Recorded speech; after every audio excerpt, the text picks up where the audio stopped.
are available to support this effort? The first resource is that there must be intergenerational exchange where the elder people communicate with the younger generation in their mother tongue. By doing that, they are instilling the culture, the identity, and then they will be using the languages. So that is the first point, but that is domestic. That means at home, several generations must maintain the language and maintain the indigenous language as a home language that is spoken at home. But then schools, which is the education system, should support that particular process by ensuring that learners at schools are not bombarded with English. That is why the Department of Education pronounced last year mother tongue-based bilingual education, where the mother tongue is emphasized up to a higher level. Basically, it should be pushed up to a university level, while you do not neglect English. Then that is the preservation of the language. The third element is when government makes information available in the indigenous languages. Let's take a typical local government municipality where 80% or 90% of the speakers speak the same language, but the government is operating in English, which in some instances is only spoken by 5% out of the total population. That is a tragedy that we're faced with in this country, where it becomes symbolic to have this particular language, but without any socio-economic mobility that is provided. And the critical stakeholder to do that is the government. So just lastly and very briefly, could you elaborate on PanSALB's groundbreaking partnership with Google to develop speech-to-text data sets for South African historically marginalized official languages? Yes, we are exploring the partnerships where we will be taking the languages through Google and also working with other partners to ensure that the languages are available on Google platforms and people can interact, not only between English and indigenous languages, but between indigenous languages and other indigenous languages, so that they can, you can just get into Google, you speak or you write something and then Google responds to you.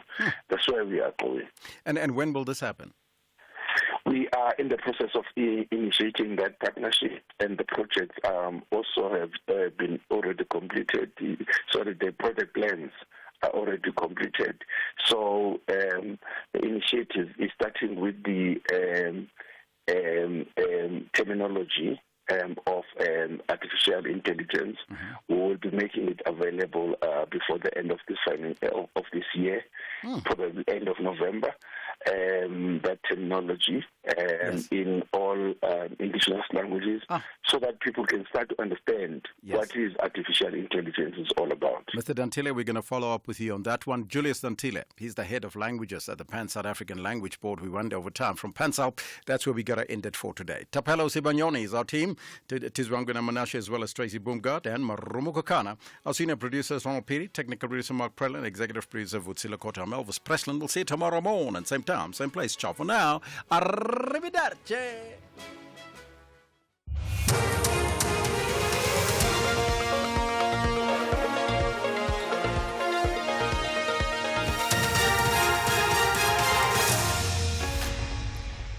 In our top stories, President Ramaphosa's address at the 79th session of the UN General Assembly, and Minister speaks on mother tongue-based bilingual program at schools. Good morning. President Cyril Ramaphosa has told the UN General Assembly that South Africa's political culture has evolved and matured as he again touted the formation of the Government of National Unity to an international audience. He explained that 10 political parties are united around a common agenda for economic growth, job creation, poverty eradication and sustainable development.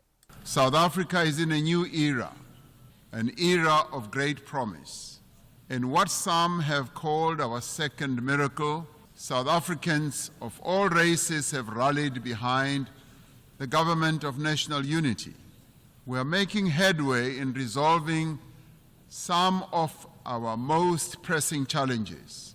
Our economy has started to improve and investor confidence is on the rise.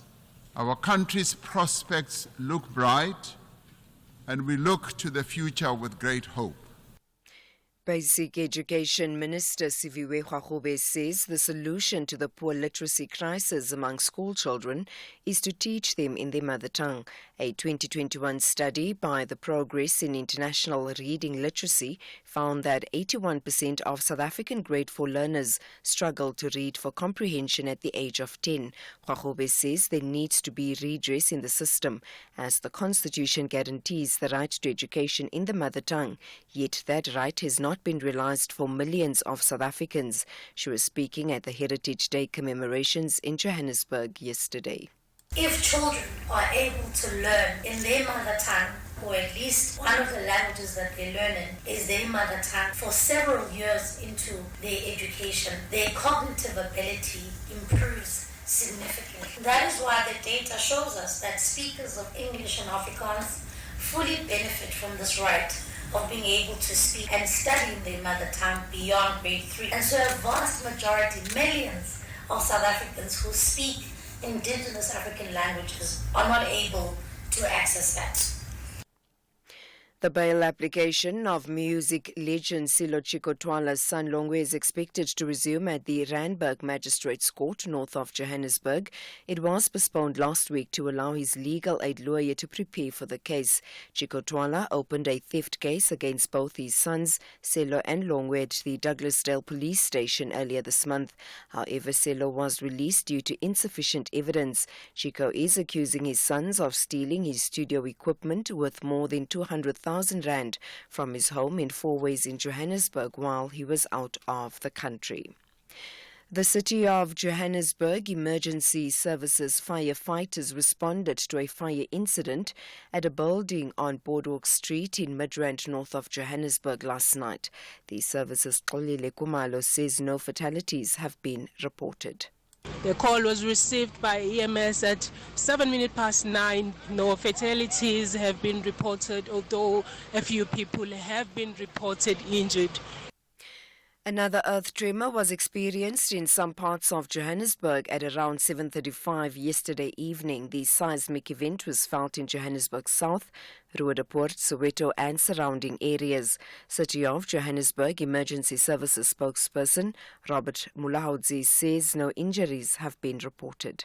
We don't have any reports of damages or injuries which have been reported in all 7 regions of the city. We urge our residents to call our emergency services call center number on 011-375-5911 for any assistance which might be required overnight.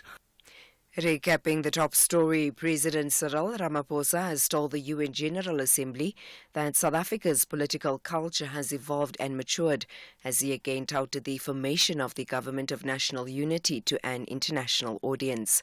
For SAFM News, I am Anne Musa. SAFM, guiding you through the rush hour traffic.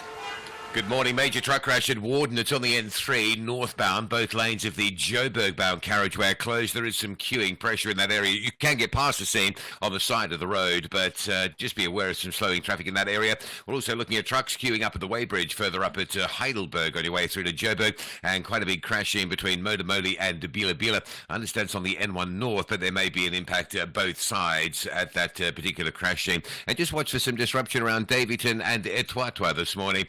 So circulars doing the rounds on the social media suggesting a 3-day protest action starting from today. Rob Byrne, SAFM Traffic. A very good morning to you. In your SFM Sports Headlines Soccer action, it's Mamelodi Sundowns who thrashed Maruma Gallants at Loftus.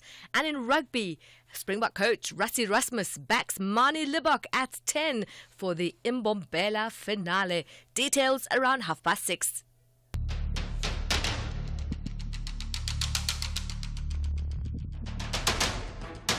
The Morning Brief with Thulasizwe Simelane. Weekdays, Monday to Friday, 6 to 9 a.m. The Morning Brief with Thulasizwe Simelane. Weekdays, Monday to Friday, 6 to 9 a.m. Wednesday, the 25th of September 2024 is upon us, and it's just gone 7 minutes after 6. Good morning, South Africa. This is the Morning Brief on SAFM. It's all the local and international news, current affairs, insights, and opinions you need to lead the conversation today, carefully curated and packaged for you. I'm Thulasizwe Simelane, and I'm here to deliver your Morning Brief. Coming up over the next 3 hours, Eskom frames it as a revenue application. Revenue application, quite technical, clinical enough. Between it and the National Energy Regulator, it's known by the acronym MYPD6. But to you and I, it's known by a more straightforward description: higher electricity prices. Eskom is seeking to raise 446 billion rand in revenue in 2026, 495 billion rand in 2027, and 537 billion rand in 2028. But to do that, it will try to convince NERSA, the energy regulator, to allow it to charge direct customers, direct Eskom customers, 36% more for electricity next year. So we'll be putting that proposal under the spotlight because it hits your pockets. So we want to put it front and center on your agenda this morning. We'll do that after 7 a.m. Eskom's General Manager for Regulation will talk to me at about 7:10, and then we'll have some analysis and reaction for you. You can also weigh in, of course, on that conversation because, as I said, it hits your pockets directly. In other news, the family of 20-year-old American student Brooke Cecilia Chevront is living through its worst nightmare right now, following the discovery of her body in an area which is part of Devil's Peak, which in turn is part of the Table Mountain National Park. No further details have been availed thus far as to the circumstances of her death, but the incident has again highlighted the importance of safety on Table Mountain National Park, an issue we focused on just a few weeks ago here on the show. SunParks will talk to us about that story at about 6:40, 20 to 7 this morning to shed more light on this incident. And again, as usual, we have all your regulars. And Musa with your news updates every half hour. Rob Byrne with your traffic updates every 15 minutes or so. Zaikan will be watching your sport throughout the morning. And Ndauling Lichela has your economics, business and market news covered throughout the morning. And of course, we do have Sipho Mandula with your Africa update just before 8 a.m. As I said, we take your calls throughout the morning. The number to dial for that is 086 000 2032 086 000 2032. We'll also take your WhatsApp voice notes on 061 410 4107. The Wednesday edition of The Morning Brief starts now.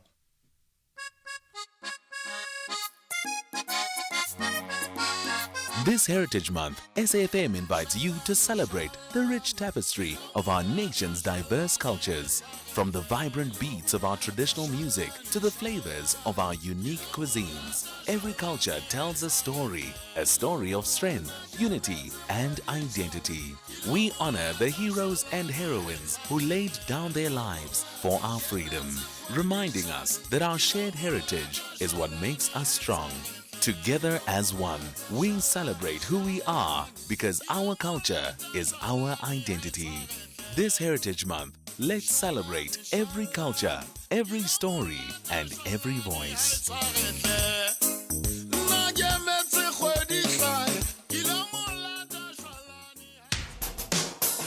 SAFM has signed a code of conduct that is enforced by the Broadcasting Complaints Commission of South Africa. Under the code, we are committed to giving news that is accurate, comment that is fair, and programming that is not harmful, does not amount to hate speech, or contain violence or explicit sex. If you think we are not living up to that code, then you can inform the Broadcasting Complaints Commission of South Africa. Direct any complaints in writing to the Broadcasting Complaints Commission of South Africa. PO Box 142365, Craig Hall 2024. Fax to 011-326-3198 or an email to bccsa@nabsa.co.za. For more information, please visit www.bccsa.co.za.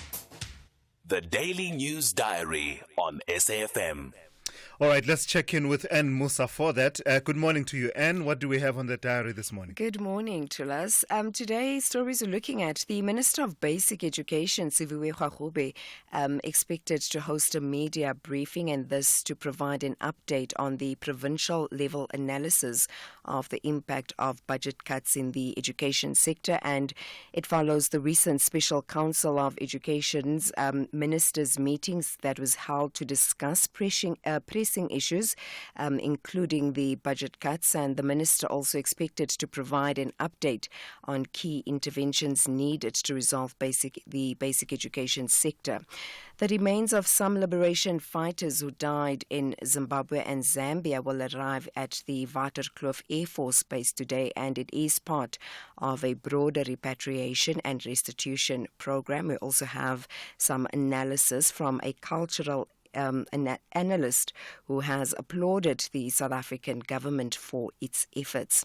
A parallel ANC-led coalition council in the Tambazimbi municipality in Limpopo will be holding a special sitting, this to discuss government's decision to place the municipality under administration, and the councillors are expected to decide on whether or not to challenge the decision to dissolve the council.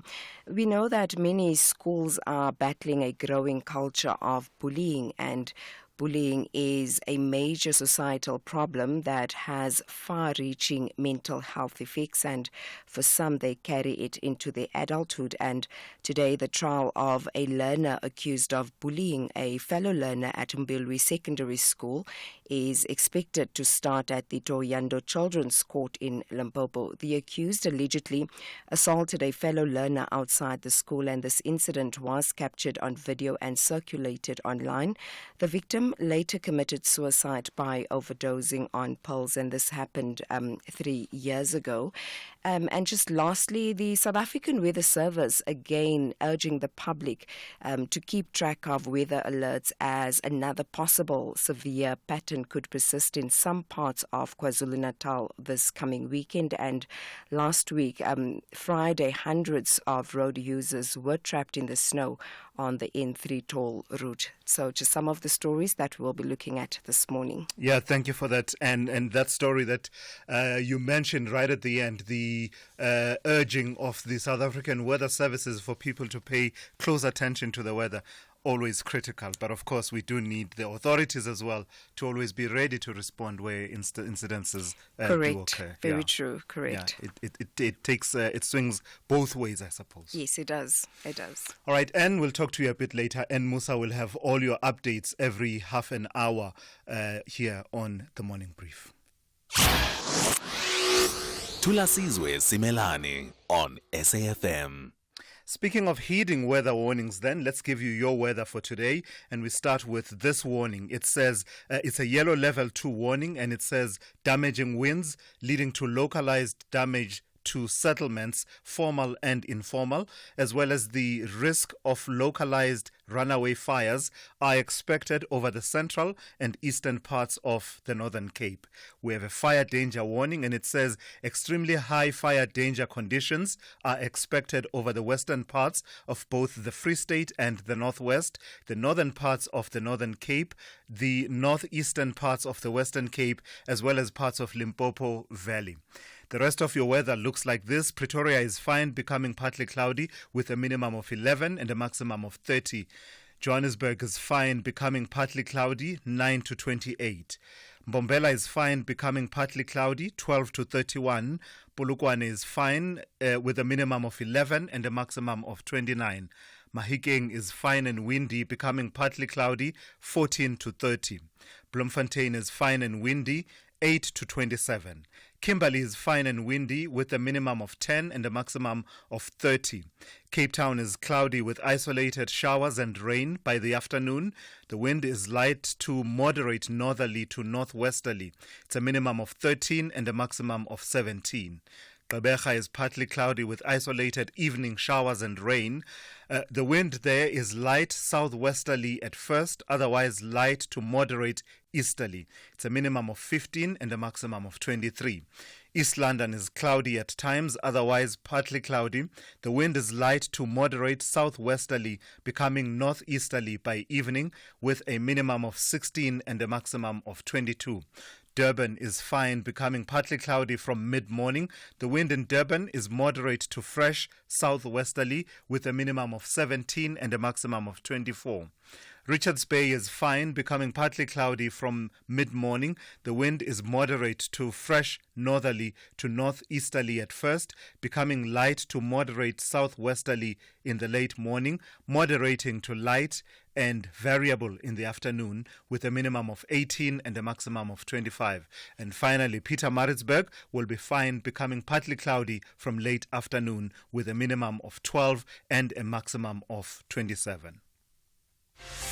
The wait is finally over, and we can safely say that Tropica Island of Treasure is back to serve you some really great entertainment. Tune into S3 from the 28th of September to cheer on the 7 teams who will be vying to win a shared prize of 1 million rand, a brand new car each, and become the champions of Tropica Island of Treasure Season 11.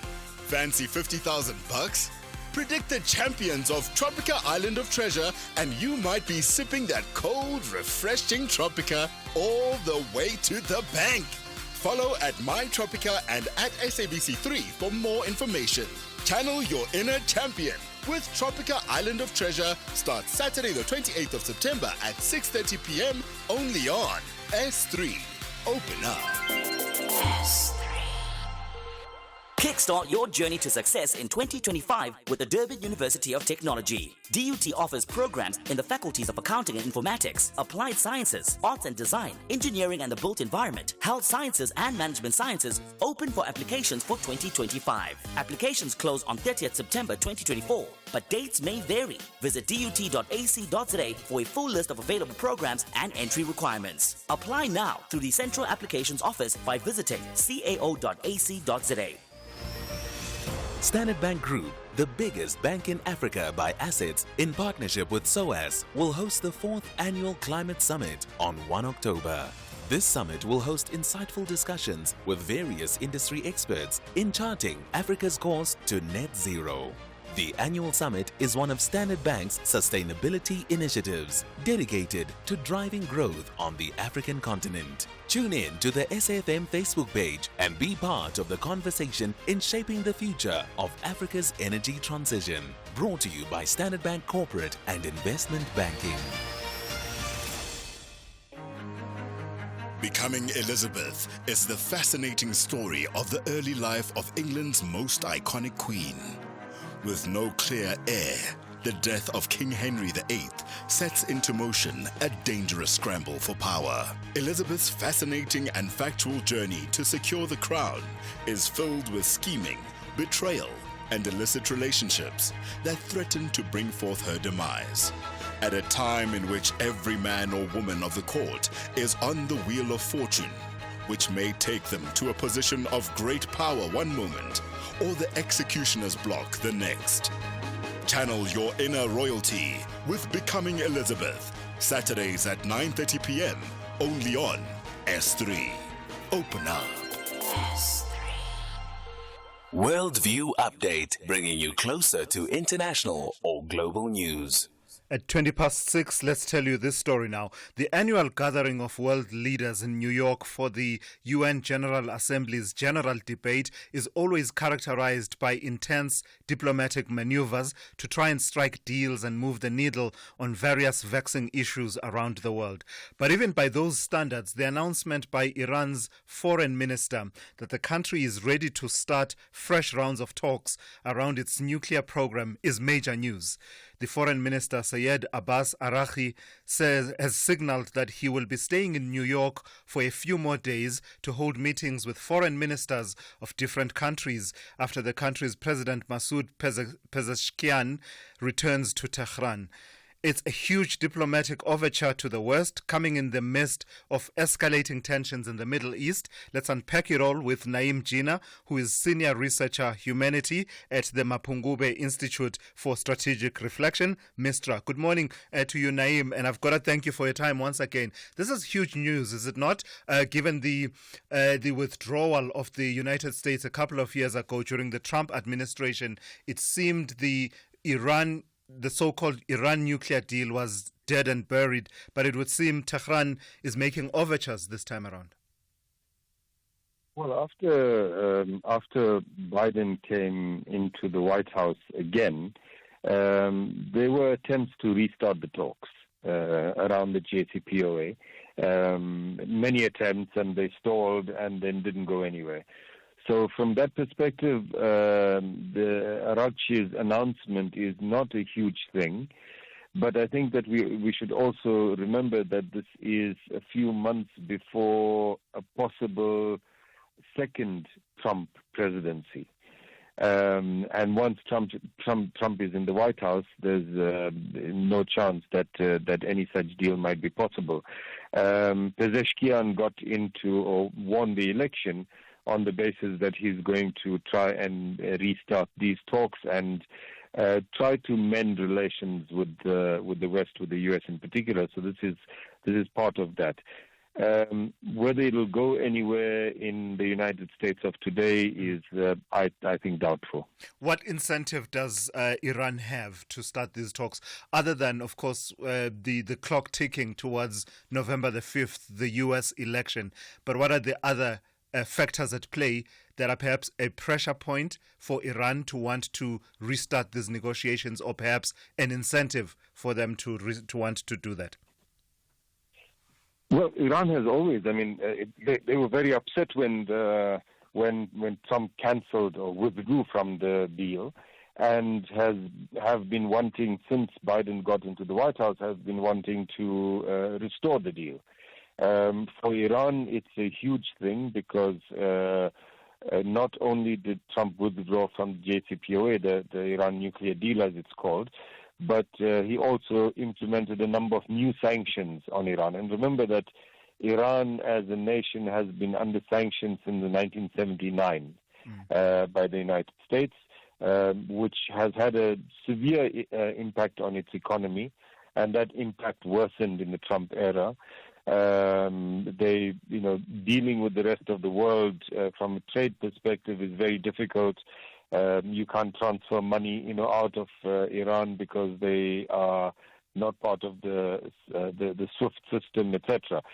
So for them, the nuclear deal is a way in which to get back into the global economy, to have sanctions lifted, and to allow breathing space for the economy. That's the big objective, rather than anything else. So there's lots of incentives for Iran, and there always have been, and that's why they wanted to restart the deal when Biden became president. But the timing for signaling that you are ready for talks around the nuclear regime in Tehran is interesting, is it not, Naeem, given the tensions in the Middle East and this talk of possible all-out regional war and the role of the so-called proxies of Iran in that situation. It seems to me to be a bit of a contradiction. On the one hand, there's talk of an escalation with your proxies, but on the other hand, you're saying you're ready for talks.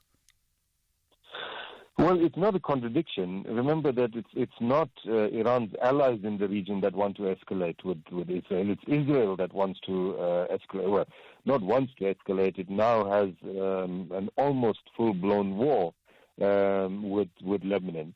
Iran has, through provocations over the past few years, but particularly the past year, Iran has been extremely restrained. Remember that the consulate was bombed in Damascus, the diplomats killed, then the assassination of Ismail Haniyeh in Tehran, before that assassination of Iranian scientists in Iran by Israel.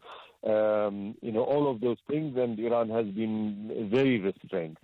So the issue is not that it's any kind of a contradiction.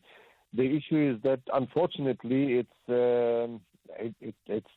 not the right time. The circumstances that you painted means that it's highly doubtful that anyone will be interested in taking up the offer. From the United States perspective, they are very much focused on two things. One is the elections coming up, which trumps everything, pardon the pun. And secondly, the maniacal support for Israel's genocide. And they're not going to be interested in anything else in the region. So it's unfortunate that the timing is bad, that it's unfortunate that Pezeshkian came into office at this time. The offer is on the table from Aragchi, but I don't think it's going to be taken up by anyone. Speaking of the Iranian president, Masoud Pezeshkian, tell me a bit more about the domestic dynamic. He's framed as, at least his government is framed as being moderate. What does that mean in the context of Iran on the global stage, the geopolitics and the issues that we've just been discussing in the last few minutes? Yeah, these terms, moderate, fundamentalist, etc., in general, but certainly with application to the Iranian political context, are very problematic. If you heard his speech last night, what does moderate, fundamentalist, etc., mean? In this context, in the way that we look at it, he's different, we might say, a little in terms of tone from his predecessor, in that he is determined, and he said so when he was campaigning, that he is determined to mend relations or warm relations with the West. And of course, part of the reason is part of the reason for him is that he thinks that is necessary in the world that we live in today. And the other part of the reason is that he thinks it's necessary in order to save Iran's economy, which is in a bad state, as I said, after 4.5 decades of sanctions. So it's that is the kind of part of the tone that's different from his predecessor, in that he has made that part of his kind of platform, and Aragchi's announcement, I think, should be read in that way. That it's less an announcement about the nuclear deal because they're smart enough to know that it's not going to go anywhere, but more an announcement that the tone from Tehran is now different. We are open to talking about if we're open to talking about the nuclear thing, we're open to talking about anything. All right, I've got to thank you for your time and insights as always. Naim Jina is the Senior Researcher Humanity at the Mapungubwe Institute for Strategic Reflection.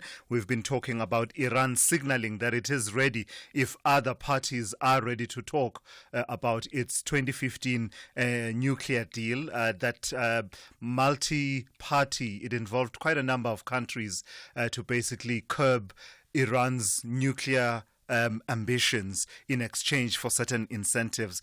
But you'll remember, of course, that in 2018, the U.S. President Donald Trump withdrew the United States from that deal, and there have since been efforts to try and reinstate it. And now Iran says if other countries are ready to talk, they could start negotiations during this week while they are in New York for the UN General Assembly's general debate. And that brings us to 6:30. Let's check in with N. Musa now with the latest news headlines. Good morning. Thanks to us in the headlines, President Cyril Ramaphosa has called for the reform of the UN Security Council. He addressed the UN General Assembly last night. A man has been shot dead at a farm outside Tzaneen in Limpopo. The Mozambican national Lucky Baloy was shot allegedly by a farmer while illegally fishing in the dam on a farm. And the South African Weather Service is urging the public to keep track of weather alerts as another possible severe pattern could persist in some parts of KwaZulu-Natal this coming weekend. I'll have details on these and other stories at 7. SAFM, guiding you through the rush hour traffic. Well, we have kicked off a school holiday break, and you can see that in the traffic. There's nowhere near the sort of volume that there normally is. We saw a lot of traffic actually going away on Friday, and not too much of that coming back on Tuesday. So a good indication that some are away for at least a week, and it is noticeable this morning. And one, for example, through Midrand, busy, but nowhere near the sort of volumes that you'd normally expect. Peterborough's down to Durban looks fine. All checks out clear. No major obstructions in the construction this morning, so it's not a bad run through at this stage. Cape Town, the N7. That's queuing up as you pass Lunga in towards Epping. Quite a heavy backlog on that section of Jake's Kerville Drive from the N2. And behind that, the N2 is backing up from sort of the airport area just to come and get off at that N7 off-ramp. So that's all very busy. And a crash off Borchard's Quarry as you turn off the N2 onto Borchard's Quarry just up by Montreal Road. That's on your way into the airport. Rob Byrne, SAFM Traffic. This is SAFM Sport with Zai Khan. Good morning, Zai. If my Sesotho is what it should be, I think the word marumo means spears. But it would seem the only people doing the stabbing, at least in the football sense, at Loftus was Sundowns. Yes, I know. And their attack is really starting to, I think, shine and worry their opponents every time. 2 out of 2. That's what their wins were so far in this Betway Premiership. And I think Coach Manqoba Nciti is, I can picture his face now, beaming with pride. Yeah. Excited that, things are beginning to click for him and his team. But yeah, that spear, it did penetrate through Maruma Gallants. And you know what, Sundowns, they have a galaxy of stars at their disposal. So it was smooth sailing for the Brazilians yesterday. They do have a fluid attack. I mean, you can see that Sundowns, their attack gaining momentum, and I think they're just improving after each match. But let's hear now from Coach Manqoba Nciti after Sundowns' 4-1 win against Maruma Gallants. Overall, I was happy with how the team played. Unhappy with the number of chances again that we did not score.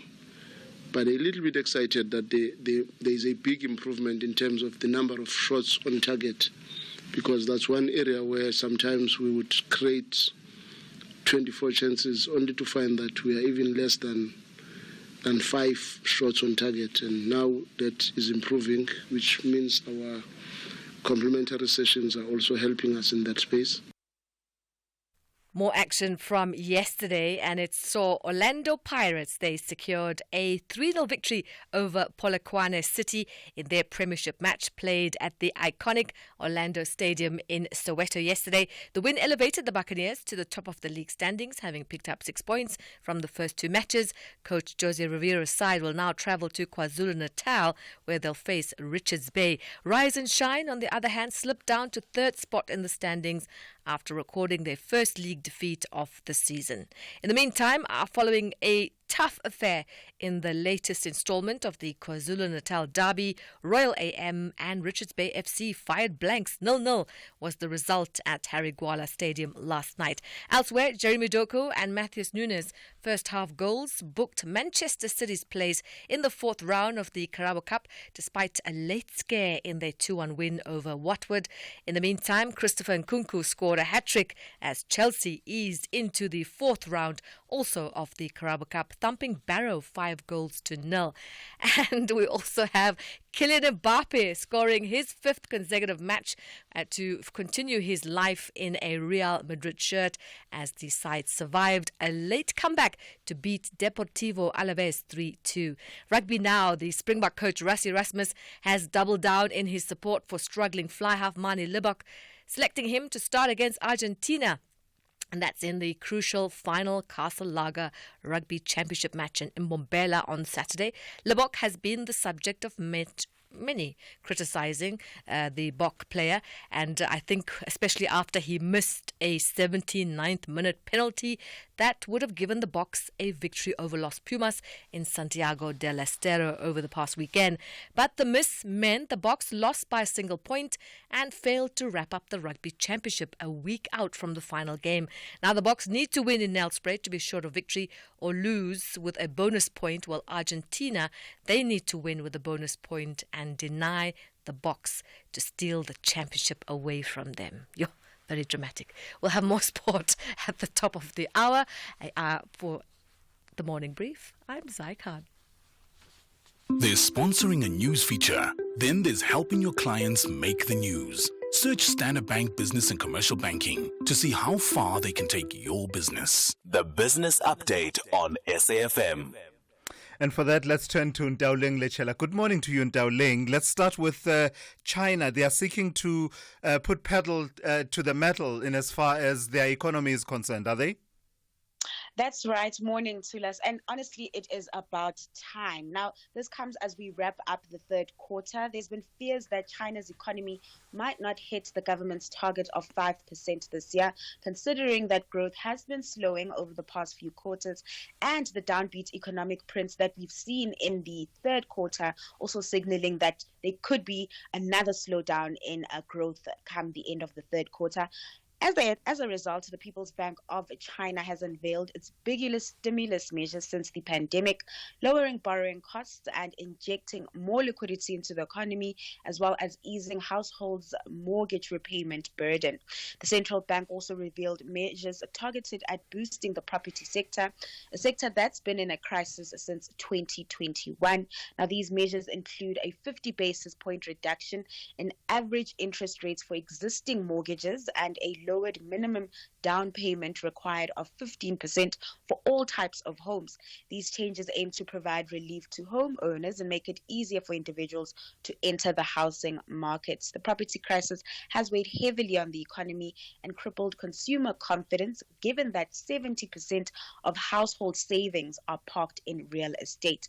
The government is also issuing bonds to fund infrastructure initiatives, and analysts expect more stimulus to come through, considering that we're also just seeing a global easing cycle taking hold. And tell me a bit about UniCredit. Who is UniCredit, and why is the German government getting involved in all of these matters and describing their move as being quote-unquote unfriendly? So we're seeing a merger and acquisition activity within the European banking sector, not sitting well with top officials in Germany. So UniCredit is an Italian bank and Commerzbank is a German bank, right? So Italy's UniCredit increased its stake in Germany's second largest bank, which is Commerzbank. UniCredit further hinted at acquiring another stake, which could lead to a potential takeover. The Italian bank's stake sits at 21%, and it's made a request to the European Central Bank to raise it to 29.9%, just short of the 30% threshold that would require it to make a public offer for the entire bank.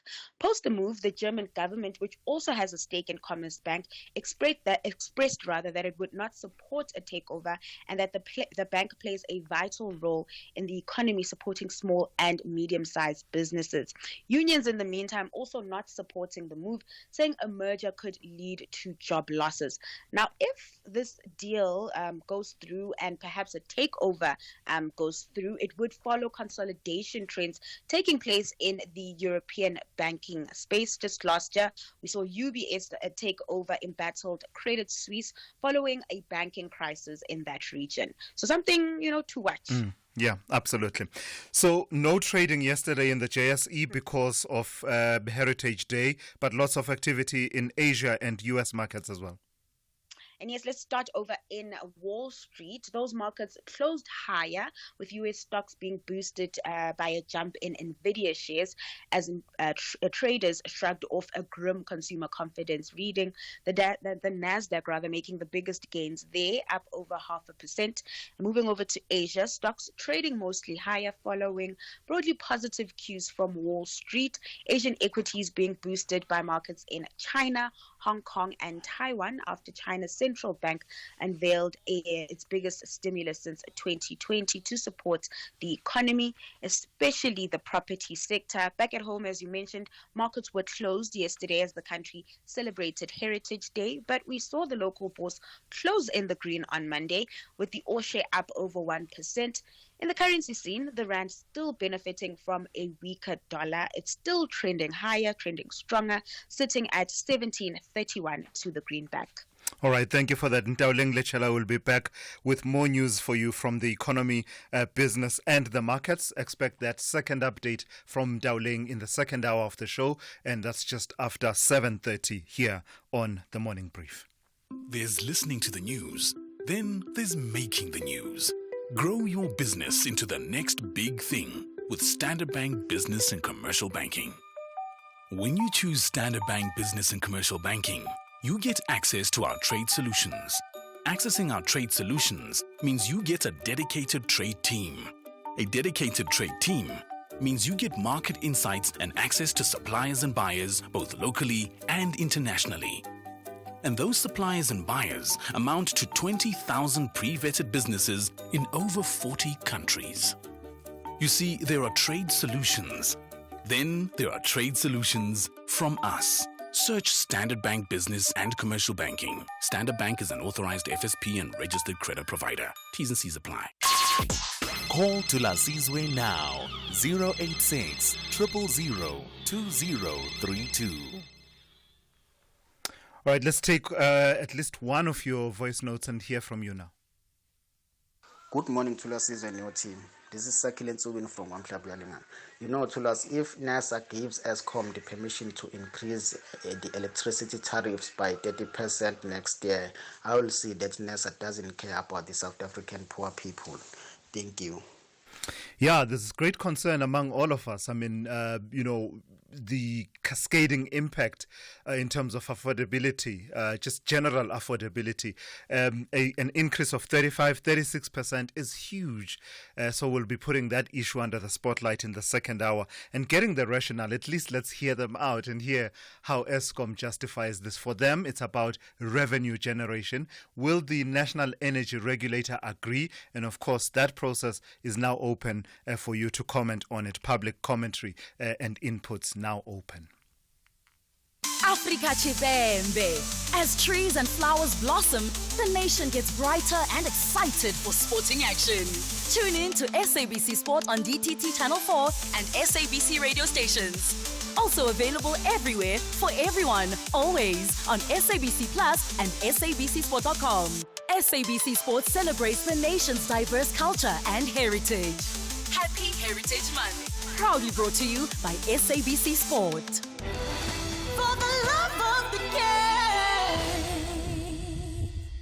Real savings, real benefits. Here's what real clients say about OUTsurance. My name is Alan. I'm 71 years of age and I live in Douglasdale. I'm paying 554 Rand a month for my 2022 Nissan Magnite. Want a car insurance premium that'll blow your mind? SMS out to 30754 now for a quick quote. That's out to 30754. It's quick, it's easy, and it could save you hundreds of rands every month. OUTsurance is a licensed insurer and FSP. T's and C's online. Mzansi, what has become of our country? Gender-based violence is eating our moral fabric and we can no longer afford to turn a blind eye. This violence affects us all, occurring in various forms including femicide, which is the intentional killing of a woman because of her gender. It takes place anywhere, anytime, even in our own safe spaces at home. Working together with social partners through the National Strategic Plan on GBVF, the government aims to create a GBVF-free South Africa. As we acknowledge the gains from our 30 years of freedom and democracy, let us also work together to break the cycle of GBVF on our home ground. Call the 24-hour GBVF Command Center number on 0800 428 428 or text star 120 star 7867 hash. A message from the GCIS. Cervical cancer is the leading cause of cancer-related deaths among South African women. This is heartbreaking because cervical cancer is highly preventable through HPV vaccination and regular pap smears. Pap smears are a bit uncomfortable but painless, doesn't take too long, and detect abnormal cells before they become cancerous. Women aged 21 and older should book a pap smear at a Cancer Association of South Africa care center. Call 0800 22 6622 for info. This is an SABC supported initiative. The Morning Brief with Thulasizwe Simelane. At 14 minutes to 7, let's focus on this story now. The family of 20-year-old American student Brooke Cecilia Chevront is living through its worst nightmare right now following the discovery of her body in an area which is part of Devil's Peak, which in turn is part of the Table Mountain National Park. No further details have been availed thus far as to the circumstances of her death. Her body was found on Sunday following a multi-agency search that had begun on Saturday after she failed to return from a hike. I'm joined now by JP Lowe, who is SANParks' Head of Communications and Spokesperson. JP, good morning. I've got to thank you for your time this morning. Any update as to getting to the bottom of the circumstances around the death of Brooke Cecilia Chevront? Good morning, Thulasizwe, and thank you really so much for having us this morning. Well, what the police have been indicating is that they are not suspecting any form of malice as we speak. But as you would appreciate that when an inquest is opened, which is what has been done in this case, it just takes a little bit of while for that investigation to reach its conclusion. I mean, if you have any death, even on the roads, for example, ordinarily an inquest would be opened. So we, from our part at SANParks, we feel that we should allow the process to unfold and then to get to the point of the final report being released. But we are certainly relieved at the fact that the police are not really suspecting any particular malice at the moment. Yeah. Just tell us a bit more about the circumstances then. She went for a hike on Saturday, did not return, and an extensive search ensued. Just tell us about that particular process and the search that was undertaken. Well, she left her residence around 12 p.m. on the Saturday, and after she had left, it was nobody heard from her, couldn't be contacted telephonically, and the tracking app that was used to check where she's at was not updated since the departure from her residence. An alert then was sent our way, and we then initiated a search with the SANParks Rangers being in the lead with this, together with the Wilderness Search and Rescue members, as well as train runners. That went on until later that evening, and unfortunately it couldn't be located. The next morning early, again the search continued on foot and wasn't really very successful. And in then came the City of Cape Town's piloted aircraft as well, which helped us with the search. And then they located her regrettably on the slopes of Table Mountain. So that's really what happened over a space of about 2 days, where we really got this sad news. How concerned are you, JP, that despite your relief that the police at this point, and we've got to give that proviso and caution that it's preliminary, but at this point you are saying to me the police are not suspecting foul play. While you have that relief, how concerned are you that this, in terms of the image and the reputation of Table Mountain National Park, could dent that image and reputation? Because right now, if you Google Table Mountain, wherever you are in Canada, in Europe, wherever, the first thing that comes up is this incident. In terms of the specific reference you're making, I would argue that it probably has to do to this moment. But if you were to generally Google Table Mountain National Park, I'm not sure if it would be correct to say that the results would all show negativity. Sure. But let me get more specifically to the question you're raising as well. So I think it's important to address that. Look, we are a very evidence-based organization, and we have looked at what strategy do we need to employ to push down on the criminal elements on Table Mountain National Park. And we can report that when we look at the numbers of incidences, we have moved from double digits in the last year, sometimes even up to 33 incidences a month, to single digits. Some months we've even had just 1 or 3 in this year as well. We work, our strategy is based on a partnership approach where even in a very formalist way, we work with the police and as well as the City of Cape Town. We meet regularly with them in a forum called the Table Mountain Safety Forum, and we share intelligence with each other. We do joint operation with each other. We even work with civic bodies as well, by the way. You enable with watches. And we've had a number of success stories, where there are spots where there are problems. We're able to profile even criminals. We've had very successful interventions. So overall, in terms of the story at the moment, we don't think it would be correct to say that there should be an alarm about the state of crime on Table Mountain National Park. But of course, one incident is just one incident too many. Yeah. And we would like to reach a point of complete zero. And Thulasizwe, please let me also explore the moment to say that please also appreciate that Table Mountain National Park is in an urban area. It's an open access park. We have problems of crime in South Africa. So it means a criminal can do something in the city and just run into the park quite easily as well. Yeah. So not all of the incidences also that gets reported as being on Table Mountain National Park necessarily finds the emerge from that point as well. So there are all of those contexts and realities that we deal with here. Yeah. All right. I've got to thank you for sharing those insights. That's SANParks' Head of Communications, JP Lowe, just giving us an update on the circumstances around the death of Brooke Cecilia Chevront, the 20-year-old American student whose body was found in an area which is part of Devil's Peak, which in turn is part of the Table Mountain National Park. SAFM, guiding you through the rush hour traffic. A bit busier, all the major routes around Gauteng now. The N1 coming out of Pretoria, just sitting between Brockfontein and New Road. The Mike 1 from Boyson, slow up towards Empire Road. That's fairly normal. There is a breakdown before Galulis. The N3 under pressure from Germiston up to Galulis around that vehicle, and then stays busy on the ramp to the N12 and R24. So if you're coming from the south up for flight connections to the airport via Galulis, make sure you've got extra time to get through there. The N3 at Sprayview is quite heavy as well. Durban, we've had a broken down vehicle on the N2 southbound at Spaghetti Junction, which has backed things up. Traffic seems to be moving a bit better, so perhaps that is cleared. The northbound side's fairly heavy, as normal, queuing from the M7 Bluff exit up through towards Westwood Mall territory. And Cape Town's a really big blockage of traffic inbound this morning on the N2. It seems to be a problem once you come off and hit the N7. The N7's queuing reasonably heavily, passing Langa up towards Beaufort Circle, and then behind that you've got the N7, behind that N7 you've got the N2, which is queuing from the airport to off-ramp into that M7. So if you know some alternative routes to avoid all that, that'd be a good call. And there's some heavy traffic, Brackenfell area, the N1 from Okavango Road, very slow towards Brackenfell Boulevard territory. Rob Byrne, SAFM Traffic.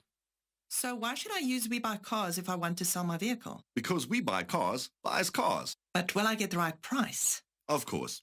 We Buy Cars buys thousands of vehicles and knows exactly what every vehicle is worth.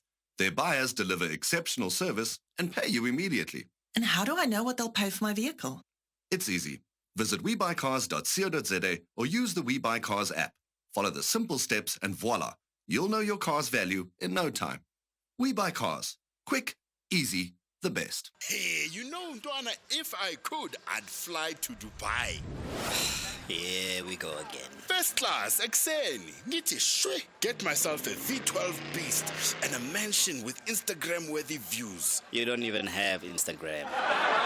Imagine seeing the city skyline from my bedroom, watching MasterChef SA while I have my very own MasterChef in my kitchen. Forget the queues at the cinema. I'd have one in my crib, Joe.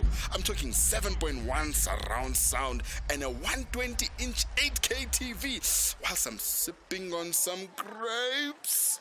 I'm talking luxury, Ntwana. What do you know about that? Let me school you, bro. Tune into Dubai, Buying the Dream. Saturdays at 8:30 p.m. on S3. And channel your inner luxury. Only on S3. Open up. Standard Bank Group, the biggest bank in Africa by assets, in partnership with SOAS, will host the 4th Annual Climate Summit on 1 October. This summit will host insightful discussions with various industry experts in charting Africa's course to net zero. The annual summit is one of Standard Bank's sustainability initiatives dedicated to driving growth on the African continent. Tune in on our SAFM Facebook page and be a part of the conversation in shaping the future of Africa's energy transition. Brought to you by Standard Bank Corporate and Investment Banking. You are listening to the Morning Brief with Thulasizwe Simelane. All right, let's squeeze in this story now. The nationwide education budget cuts continue to bite, and provincial departments are scrambling to maintain education standards amid a financial crunch. For its part, Gauteng has revealed that while 3,400 teacher posts could be at risk due to the budget cuts, it will not be going the route taken by the Western Cape to consider teacher job cuts.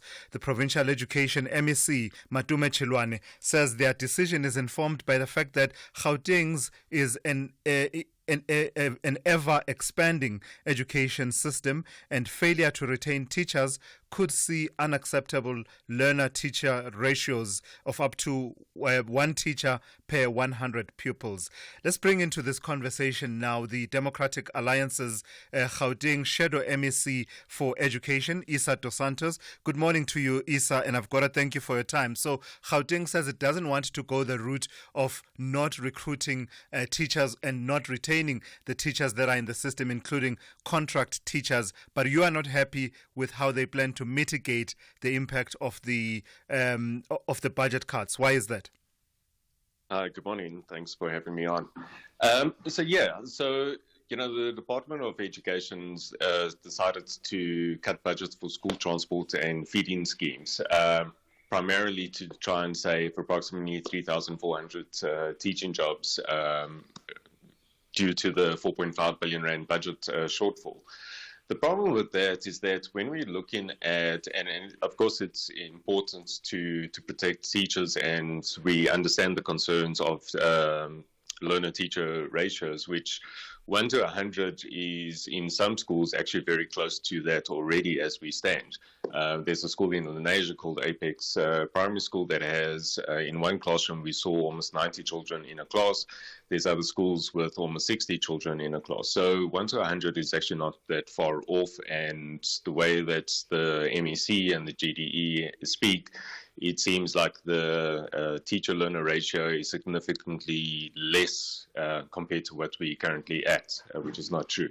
But the problem that we have is that, yes, as mentioned, it's important to protect teacher jobs, but it also raises significant concerns on the impact of learners that, especially from disadvantaged backgrounds that rely heavily on school transport and nutrition to access education and daily sustenance. The GDE cuts could lead to increased absenteeism, could lead to dropout rates. Also, it's very likely that many learners, especially from disadvantaged backgrounds, will not be able to have a proper meal during the day. And unfortunately, many of our learners from disadvantaged backgrounds rely on those meals at school as their primary source of nutrition for the day. So yes, it is concerning that we do have a budget deficit, and we need to look at mechanisms of trying to mitigate the impact that it will have on the education system within Gauteng. But to cut essential services such as scholar transport and food nutrition is also not the right way to go, and the most impact it will have is on the learners. Now, yes, if we say that we are going to protect the teachers by reducing the budget for these other two essential services, Yeah. we have a situation where learners are not going to be able to go to school. So we're still going to have a significant problem there. All right, I've got to thank you for your time this morning. That is Issa Dos Santos, who is the DA's Gauteng Shadow MEC for Education, weighing in on how that particular province, Gauteng, is seeking to deal and mitigate the impact of budget cuts on its education system. And that brings us to 7 a.m. Let's check in with N. Musa now with the latest news.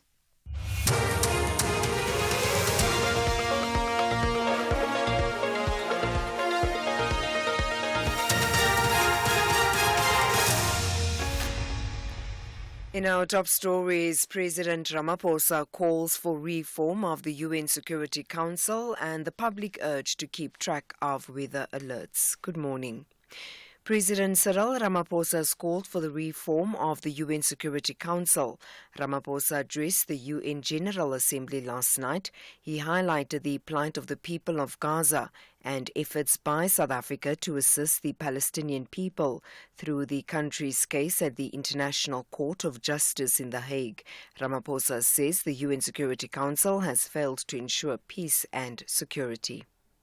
The eastern part of the Democratic Republic of the Congo, to Sudan, to Ukraine, and other parts of the African continent. Achieving and maintaining peace and security requires the collective will of the community of nations gathered here.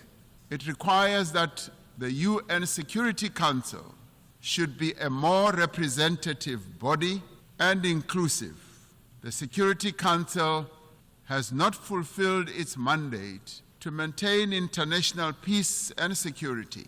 The UN Security Council must be reformed as a matter of agency. Meanwhile, President Ramaphosa told the General Assembly that South Africa's political culture has evolved as it touted the formation of the Government of National Unity. South Africa is in a new era, an era of great promise.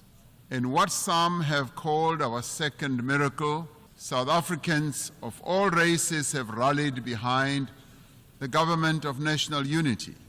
We are making headway in resolving some of our most pressing challenges. Our economy has started to improve, and investor confidence is on the rise. Our country's prospects look bright, and we look to the future with great hope. A man has been shot dead on a farm outside Tzaneen in Limpopo. The Mozambican national Lucky Baloyi was allegedly shot by a farmer while illegally fishing in a dam on the farm. The incident happened last week but only came to light recently. Police spokesperson Brigadier Thulasizwe Simelane says they've opened an inquest docket. Jabulani Baloyi reports. According to information, the deceased foreign national was allegedly illegally fishing in the dam with a group of people when they were apparently shot. Baloyi's companions managed to escape unhurt. Police Brigadier Mashaba has acknowledged that the body has a bullet wound and that investigations are continuing. For now, an inquest docket has been opened as the body was found floating in the dam. No arrest has been made so far.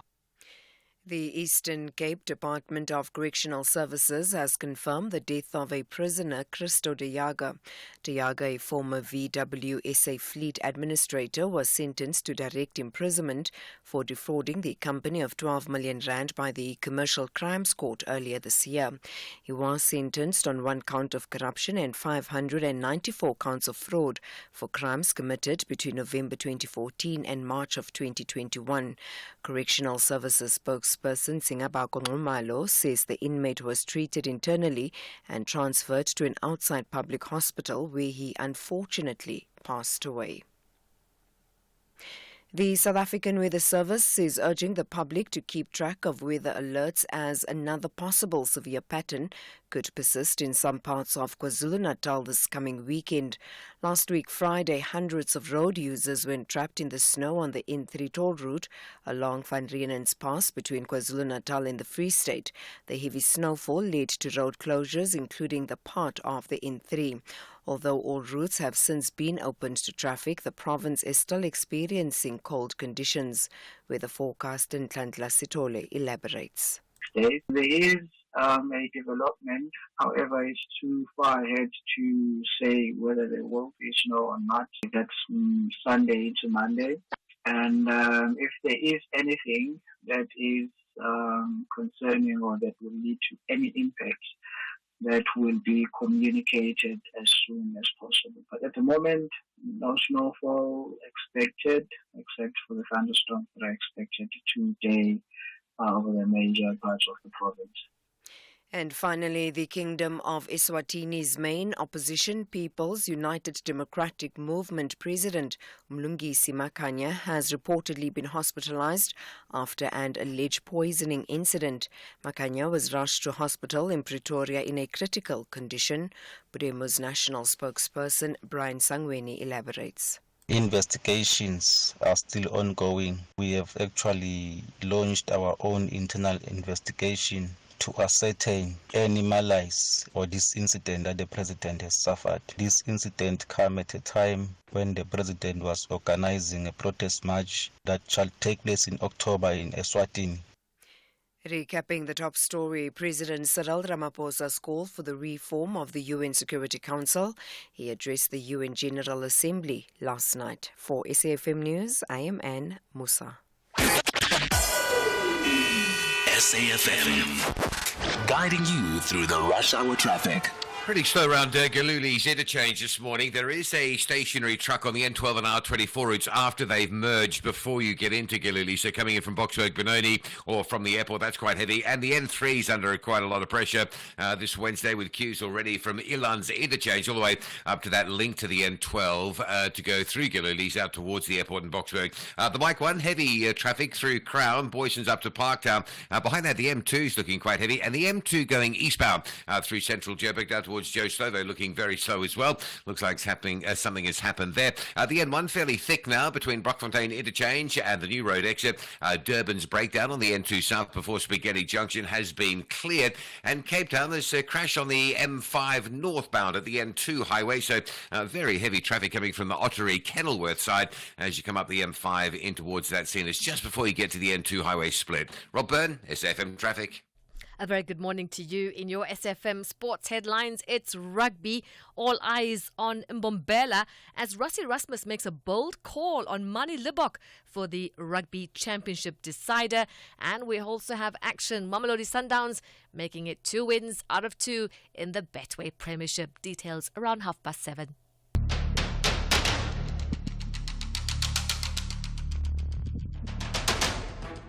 The Morning Brief with Thulasizwe Simelane. Weekdays, Monday to Friday, 6 to 9 a.m. The Morning Brief with Thulasizwe Simelane. Weekdays, Monday to Friday, 6 to 9 a.m. 8 minutes after 7 on this Wednesday, the 25th of September 2024.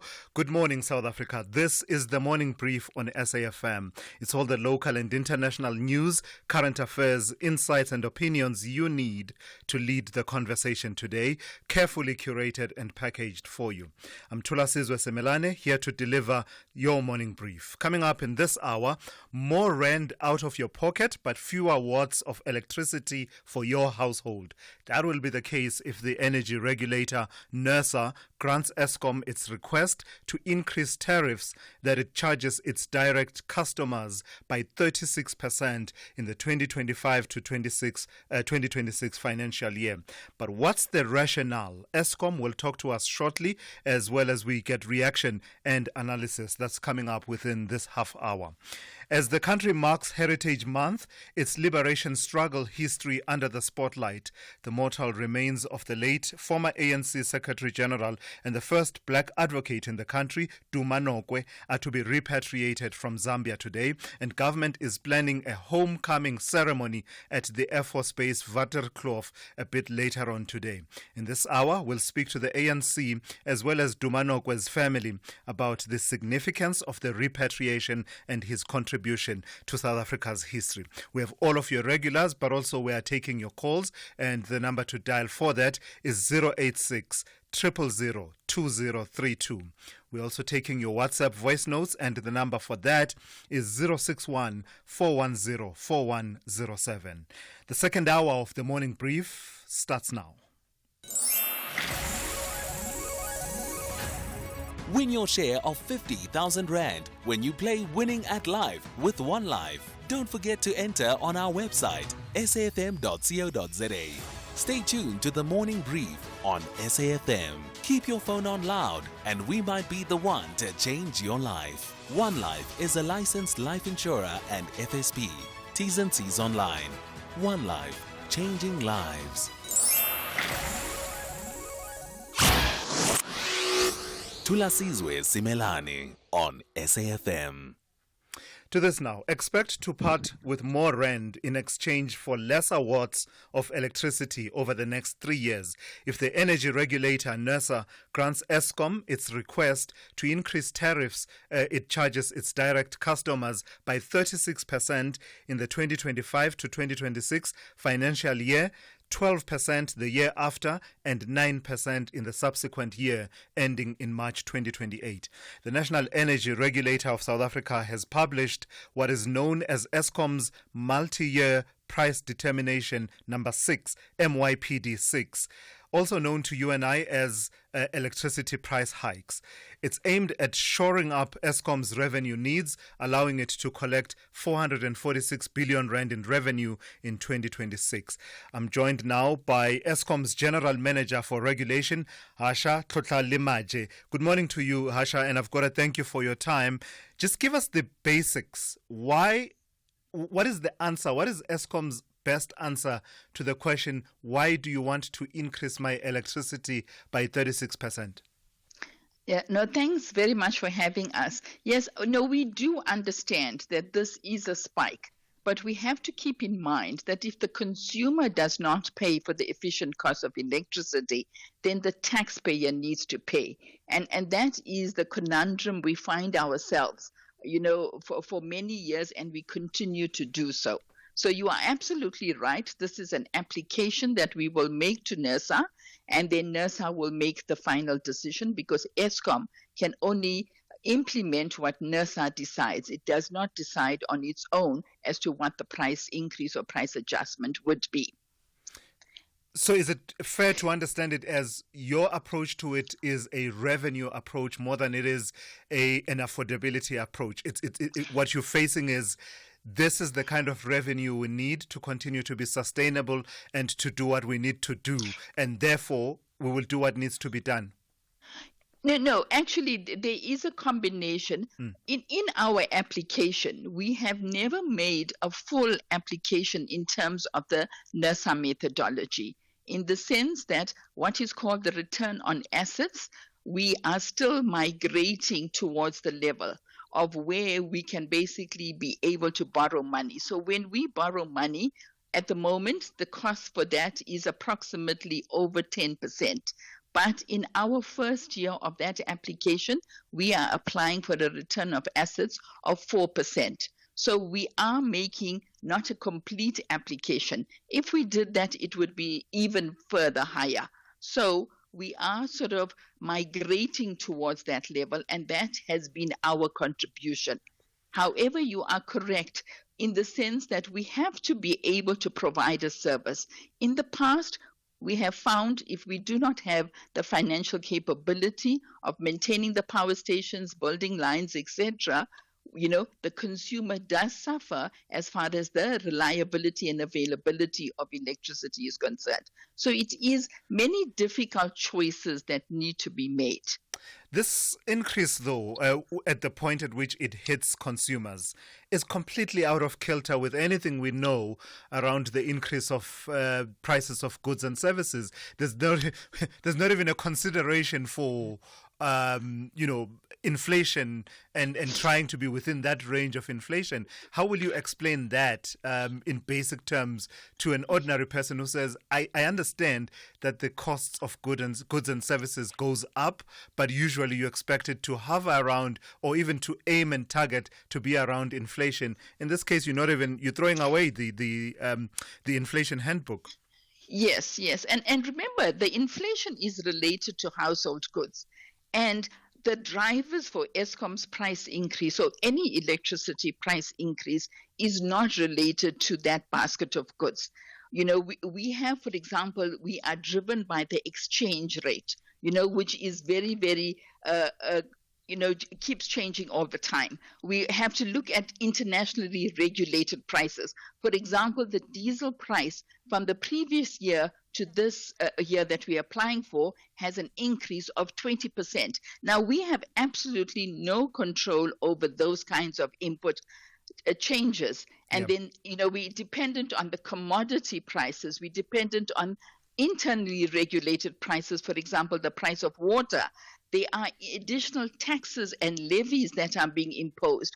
All of those things are basically impacting what this price increase is also about. And I also need to point out that, we do talk about the residential poor customers. Yeah. And as far as that is concerned, there are many government initiatives as well as NERSA initiatives that minimize the impact on the poor residential customer. All right, Tasha. Sorry, just lastly, clarity for me. We're talking about direct Eskom customers, and I think that's clear enough. But am I correct in understanding that what we don't explain in that framing is that these would include your municipalities that purchase from Eskom and then sell on to their own customers with a markup as well? So in a way, no one is exempt from these increases that we're talking about.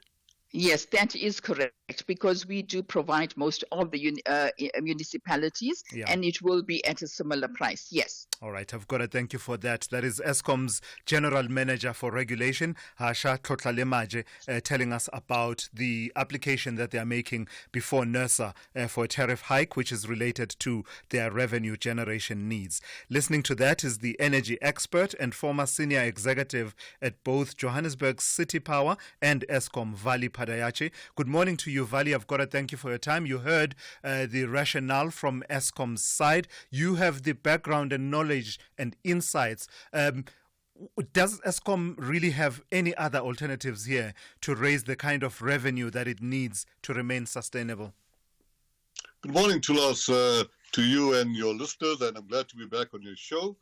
Yes, having come from Eskom and also from the municipality that I currently work with both those stakeholders virtually on a day-to-day basis. I think Asha has reflected on the current status of Eskom, so I would agree in the main to the situation at Eskom that's prompted them to ask for this high increase. Obviously, Eskom has to justify the 36%. I can't comment on the 36%, but what I can say is that Eskom does need higher levels of, and same with municipalities, higher levels of tariff increases than what they were getting previously because of circumstances that occurred over the decades where inter alia very quickly Eskom and municipalities had been very nice and had accepted lower than the cost-reflective tariffs because of affordability, and now it's come back to bite Eskom, and of course it's going to bite the municipalities because municipalities buy from Eskom to us. Yeah. So when we say cost-reflective tariffs, what are we talking about here, Vali? Are we saying that all along what Eskom has been getting by way of the tariff increases granted by NERSA has not been reflective of the costs that it carries? Yes. When I say cost-reflective, I'm talking about efficient cost-reflective tariffs, okay? So I don't want to bring in all the inefficiencies, all that, because there are inefficiencies in the business. But let's talk about that I'm making the assumption that Eskom is asking for a 36% average efficient, cost-effective tariff. And of course, the regulator has to decide that. But when they ask that tariff, very simply, when they make the application to NESA, that's Eskom and the municipalities, they basically want a approval for a revenue base, a new revenue base that will assist them to remain viable and be sustainable. And pursuant to that is to cover the cost drivers. And if you look at Eskom's case, just some high-level cost drivers, they need to service the astronomical debt, which is, as we know, running into many, many billions of rand.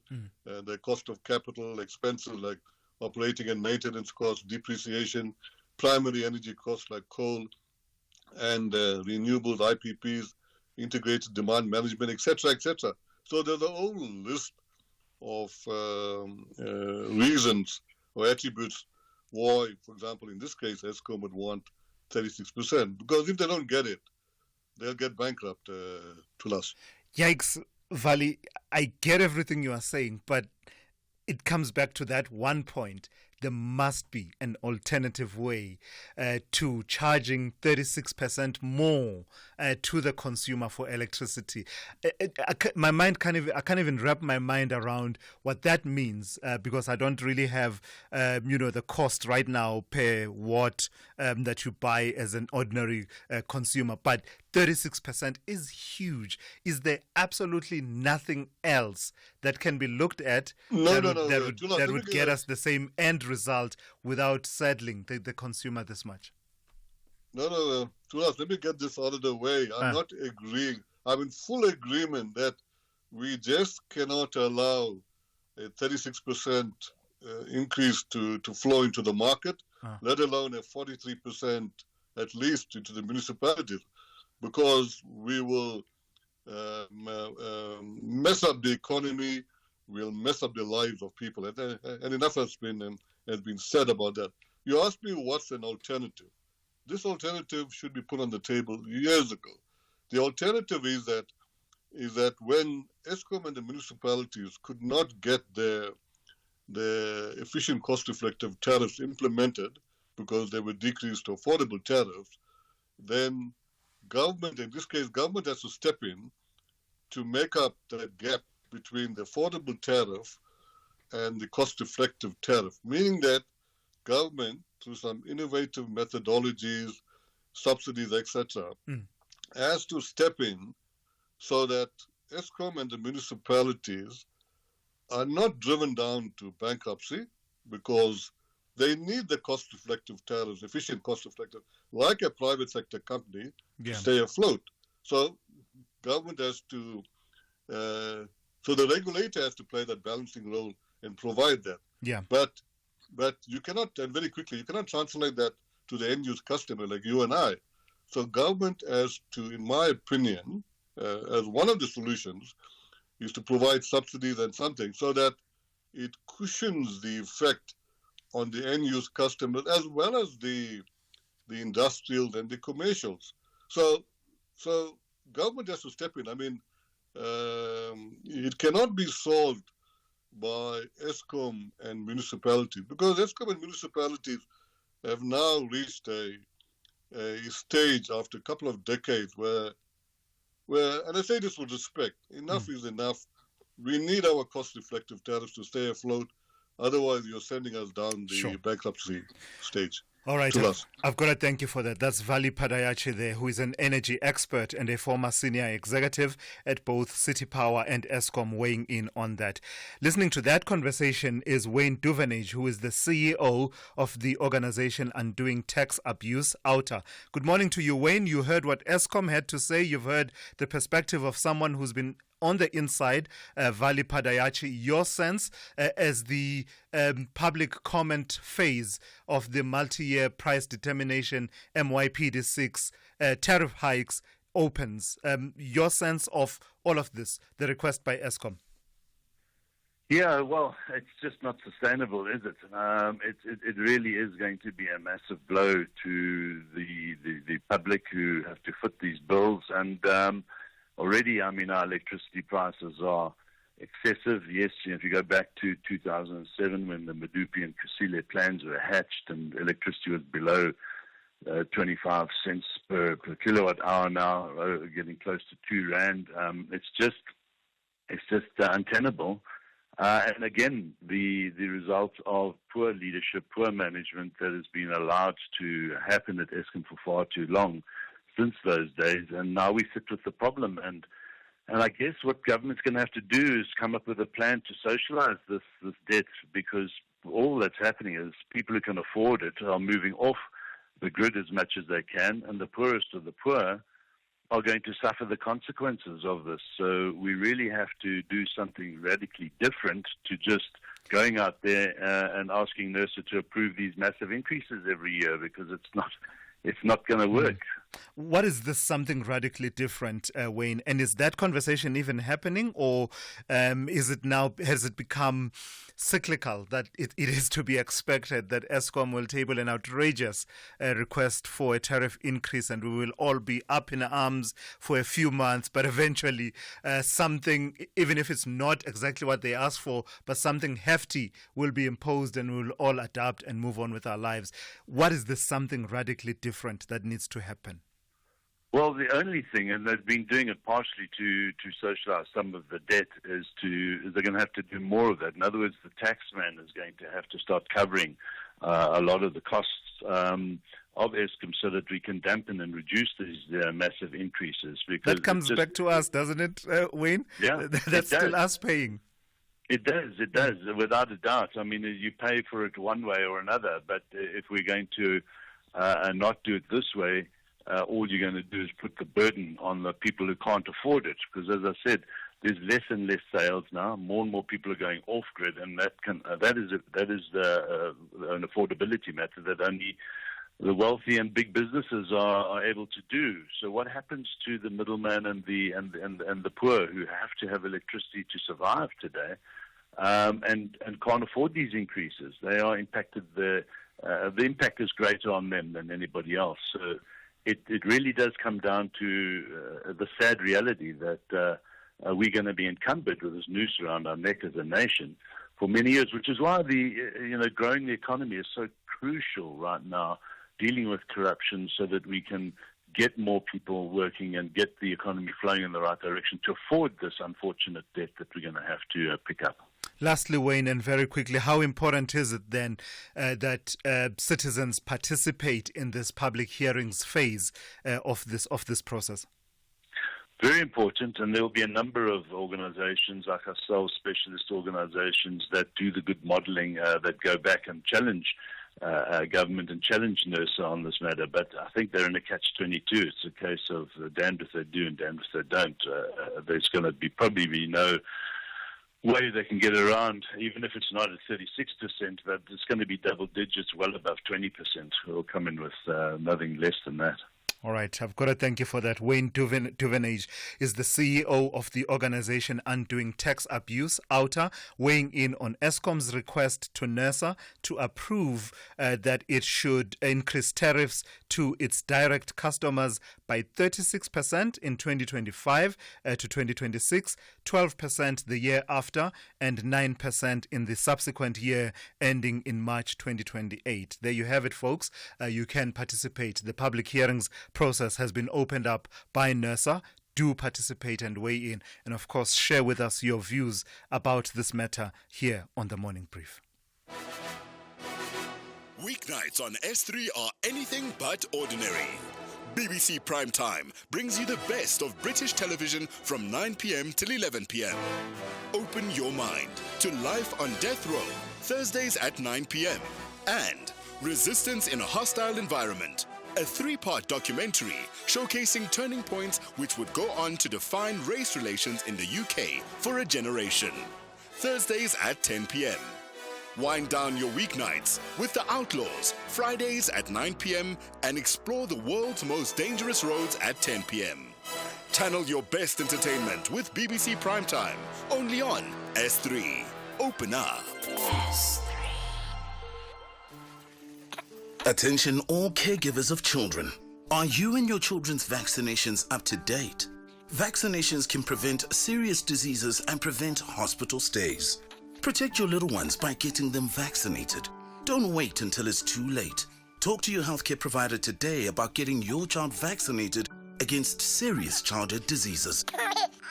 Because health matters. This message is brought to you by Sanofi and the National Department of Health. Channel Heritage Day your way on Afternoon Express on Tuesdays at 6 p.m. only on S3. As Chef Ruben Riffel braais lekker curried lamb skewers, we rock our traditional regalia, and Jules Harding of Good Luck celebrates her daughter Skylar's first Heritage Day, and it's orange malva pudding for dessert. That's Afternoon Express this Tuesday at 6 p.m. only on S3.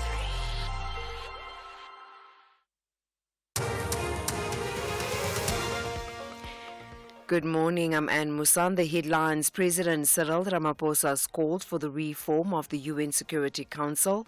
Ramaphosa addressed the UN General Assembly last night, where he highlighted the plight of the people of Gaza and efforts by South Africa to assist the Palestinian people through the country's case at the International Court of Justice in The Hague. Firefighters are combing through the scene of a major fire in a Midrand residential complex. Broadwalk Urban Village was engulfed by fire last night. No fatalities have been reported. And the Kingdom of Eswatini's main opposition, People's United Democratic Movement's President Mlungisi Makhanya, has reportedly been hospitalized after an alleged poisoning incident. I'll have details on these and other stories at 8. SAFM. Guiding you through the rush hour traffic. Some heavy traffic on the Ekurhuleni side of Gauteng. There's big traffic on the N3 between Germiston, Alberton and the Galoolis interchange, and then you just stay in traffic right through to Modderfontein Road. So Alberton, Germiston right through to Edenvale, absolutely jam-packed along that N3 north today. Also coming in, there's been a crash on the R24 near Barbara Road, so off the R21 or out of the airport, that's slow. And then you've got a broken down truck after the N12 and R24 routes have merged before Galoolis interchange, so additional delays on both highways into that one. The N1 from Randburg up towards Sunninghill looking quite slow go for a school holiday break. It's busier than we thought it might be. No obstruction. Looks like just pure backlogging of traffic there. And the N1 through Midrand staying fairly busy from Brockfontein all the way down towards the New Road exit. Durban, another breakdown on the N2 southbound before Spaghetti Junction. Very quickly, that traffic parking back again towards Umgeni Road. And Cape Town, the earlier crash on the M5 north at the N2 has been cleared, but it's left a very busy run through, backlogging on the M5 this morning from Ottery right through to Kuburg interchange. With your traffic update, I'm Rob Byrne. This is SAFM Sport with Zai Khan. Good morning, Zai. You know what a missed kick is on the morning brief? Just in this studio. It is omitting the one crucial story about Chelsea in your 7:30 update. When Chelsea wins, we talk about it endlessly. But anyway, I wonder why. Who's the Chelsea? Yeah, never mind. But anyway, you do have news about Mani Libok and the coach Rassi showing confidence in him. Absolutely. You know, especially after that tough game last week, Thulas, where Libok, he had a missed penalty, but you know what? The coach is backing him. There's also another Springbok that's set to become the most capped player and surpassing Victor Matfield. This name will be Locke Ibn Etzebet, most capped player of all time, and he will have a standing record there, over 128 test caps. Head coach Rassie Erasmus has announced a powerful starting 15 for this rugby championship decider against Argentina this Saturday. You've got key players. Captain Sia Kolisi is back, Cheslin Colby and Peter Steph du Toit. Erasmus is also showing that confidence in Mani Libok, who gets the nod at fly half despite their missed kick in Argentina. With 19 Rugby World Cup winners in the squad, here's Erasmus. And we totally understand that people will criticize him and he takes it on the chin. And we all as a management team and as a coaching staff, we take it on the chin. But the only way to get a guy like him through this is to get back onto the horse and ride it till it's flat again. So, and we certainly have made some plans. The way we want to play Moni's integral this weekend. And then we've made some other plans with the goal kicking as well, which hopefully will work. Let's go to soccer. Orlando Pirates striker Shekhafatso Mabasa, who has often been overlooked by Hugo Bruges, has been named in the Bafana coach's 32-player prelim squad for next month's 2025 Africa Cup of Nations qualifier against Congo. Bafana, who are second in Group K on goal difference from leaders Uganda on 4 points, meet Congo at the Nelson Mandela Bay Stadium in Gqeberha on the 11th of October at 7 p.m. and in Brazzaville, that's on the 15th of October at 6 p.m. 6 or 4 points against Congo will put Bafana in a strong position to reach the next Nations Cup in Morocco. The top 2 sides in each group progress. Meanwhile, Mamelodi Sundowns, they made it 2 wins out of 2 at the start of their 2024-25 Betway Premiership campaign. Excuse me, following an emphatic 4-1 win against Maruma Gallants at Loftus Versfeld last night. And the other match, Orlando Pirates, they had a 3-0 victory over Polokwane City, played at the Orlando Stadium in Soweto last night. And following a tough affair in the latest installment of the KwaZulu-Natal Derby, Royal AM and Richards Bay FC fired blanks. 0-0 was the score at the Harry Gwala Stadium. Elsewhere, Liverpool head coach Arne Slot is determined to defend the EFL Cup, the last trophy that his predecessor Jurgen Klopp won during his tenure at the club. The Reds will welcome fellow Premier League side West Ham United to Anfield for the third round tie. Let's hear from Arne Slot. Tough start as well. They faced some strong opponents. And I saw during their games that they have very good spells as well. Sometimes we're a bit unlucky with the result. A lot of good players, brought in a lot of players in the summer window that haven't been implemented yet, but maybe there's a chance for them tomorrow to start. So they will come back stronger because of all the quality they already had last season and which they brought in. We have a good manager as well. Finally, tennis teenager Shang Zhengsheng became only the second player from China to win an ATP Tour singles title. He beat Lorenzo Musetti in the Chengdu Open yesterday. Shang defeated the Wimbledon semi-finalist from Italy 7-6, 6-1 to thrill the home crowd and join Wu Yibing as the only winners on the AP Tour from China. Now, there was no repeat for China, however, at the Hangzhou Open, where the home hope Zhang Zhizhen went down 7-6, 7-6 to Croatia's Marin Cilic. The former world number 3 Cilic made history, becoming the lowest ranked player in ATP history to win a tournament. That's a wrap of your sport on the Morning Brief for SAFM. I'm Zai Khan. The Business Update on SAFM.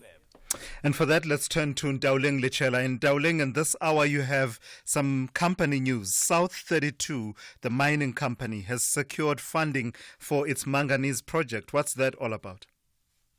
That's right, Tula. So that miner has received a grant of just under 3 billion rand. The funding is from the U.S. Department of Energy and will be used to construct a manganese production facility at its Hermosa project in Arizona. The investment plus another grant from the U.S. Department of Defense will help develop Hermosa's manganese deposits, which will help supply the growing electric vehicle market in the U.S. Hermosa's deposit is the only advanced project in the US that can produce high-quality manganese for EV batteries. Now, this means the US can reduce its reliance on foreign imports. The project in Arizona will create a domestic source of manganese, making EV production more reliable, environmentally friendly, and cost-effective. Now, this just highlighting how important critical minerals are becoming across the globe as the energy transition takes hold. And staying with issues to do with mining, I see that there's some news out of Jubilee Metals, and they are talking about progress in their Zambian copper project. So another miner making progress with a critical metals project. We are looking at Jubilee Metals that has operations in South Africa and Zambia. Now, the group has been trying to get its copper project off the ground, but it has had trouble securing reliant power supply in Zambia. This, however, has come to an end as Jubilee secured a reliable and sustainable power source, signing a power purchase agreement with Lunsemfwa Hydro Power Company, which now supplies 100% renewable energy to all its processing plants in Zambia. This will allow it to move ahead with its copper plants. Jubilee aims to produce 25,000 tons of copper annually in Zambia using 2 operational hubs, the Sable Refinery and Rowan Concentrator, to bring secured resources into production through open pit mining and waste reprocessing. The miner seems bullish on Zambia. It's expanding the copper resource holdings on that end to fuel the growth of its processing operations, further strengthening its presence in that region. And lastly, no trade action from the JSE yesterday due to the public holiday, but lots of activity in China, in Asia, as well as the United States. Kicking things off right there in Asia, big stimulus measures from China boosting sentiment. Traders seem more confident that Chinese officials are ready to shore up the economy. With that, China's Shanghai index leading the gains in Asia, up 1.8%, followed by Hong Kong's Hang Seng rising 1.6%. Looking at U.S. futures now, trending lower with all 3 indices in the red. Investors there digesting consumer confidence numbers. Morale fell to a 3-year low in September as consumers were concerned about the cooling job market. Back at home, markets closed higher on Monday with the all share up 1%. The bourse did take a break yesterday, but we're back online today following yesterday's public holiday. The rand, in the meantime, trading stronger at 17.31 to the dollar. All right, I've got to thank you for that. Let's talk one more time with Ndauleng Lechela in the last update for this show for today, and that will be coming up in the 3rd hour of the show at about 20 to 9, just before the JSE opens for trading for the day. Africa Update on SAFM. All right, and for that, let's welcome Advocate Sipho Mantula, who has that Africa update for you. Raz, you've got to forgive me. I'm a bit lost in terms of where I am. It's that kind of a day in terms of what we're looking at. We're looking at UNGA 79 and the African continent. South Africa still needs money to implement lofty international goals. But, you know, talking about the G20 as well coming in at that UNGA update. Good morning, Thulas and Jumbo Africa, to the listeners. Indeed, Thulas, we did speak about UNGA during the weekend. We say we'll give our listeners an update of what has been coming out of New York. The AU chairperson, Moussa Faki, addressed the Summit of the Future, and he raised those challenges that are facing the African continent. I saw other 3 leaders, both President Ramaphosa, William Ruto, Julius Maada Bio from Sierra Leone, advancing the African issues there. But what is key is that we can have those lofty goals of the shared summit or the pact, but the African Union and the AU need money to us. And that's where they were saying you will need money from both the AU and South Africa as the next incoming chair of the G20, so that they are able to pursue all those challenges that were raised in the summit of the 79 session of the United Nations General Assembly. There are many issues, like I've said, William Ruto lamenting on the questions of inequalities of the UN Security Council and the issue of the reform of the UN. Others are saying is the debate of multilateralism versus unilateralism at the UN. And finally, like I've said, Julius Maada Bio touching on the relation of Africa, Pacific, the Middle East and the Caribbean as important when you are dealing with issues of peace and security at a global scale. Let's talk about Sudan, Sipho, and talk specifically about Omar al-Bashir. It's an interesting development because we at one point failed to arrest him on behalf of the ICC, only for his own people to actually place him under arrest a few years later. And I see now that he's being moved from a jail to a hospital. That is quite true. Remember when the war erupted in Sudan last year, April, there was a concern about his health. General al-Bashir is 80 years old now, and now he was moved to the north part of Sudan at Umdurman. Now he has been moved to Meroe Hospital, now situated 450 kilometers away from the capital. He's going with his former defense minister and the sports minister. The issues are around, as we've said earlier, Sudan has also pledged to hand over Bashir to the ICC of the Darfur genocide charges that were leveled against him in 2003. But what is key here, Thulas, the conflict in the north has pushed the former president to move from pillar to post in terms of his state of health, and hence the move that has been pushed by the government of Al-Burhan to take him out of Umdurman to Merowe Hospital. And in the Horn of Africa, some a war of words, as it were, between Somalia and Ethiopia. What's that all about? You know, now what is latest happening, Thulas, is that Egypt have unloaded weapons to Somalia. Again, Somalia accuses Ethiopia of smuggling weapons. Remember that Ethiopia is also part of the peacekeeping mission in Somalia. Now, this issue of arms cartel moving in the Horn of Africa, and both countries are accusing each other, and Ethiopia saying that it seems that the weapons will fall into the wrong hands of the Islamist terrorist groups, as there is this arms cartel moving within the Horn of Africa. This is a concern that Somalia has been removed from sanctions since last year, but now we see Egypt sending weapons to Mogadishu. Mogadishu accusing Addis Ababa also for being involved in the arms smuggling within the Horn of Africa. And we know Turkey has been seized with the mediation of Somalia and Ethiopia. So it is a serious concern to us when you look at the challenges that are facing the Horn of Africa. Yeah. In West Africa, and specifically from the land of the upright, Burkina Faso, also there, tensions with their neighbors and accusations of, people from Cote d'Ivoire and Niger being involved in quote-unquote subversive activities. Subversive activities, to us, you understand something is meddling here. Either is an attempted coup that has been cooking in Burkina Faso since 2022.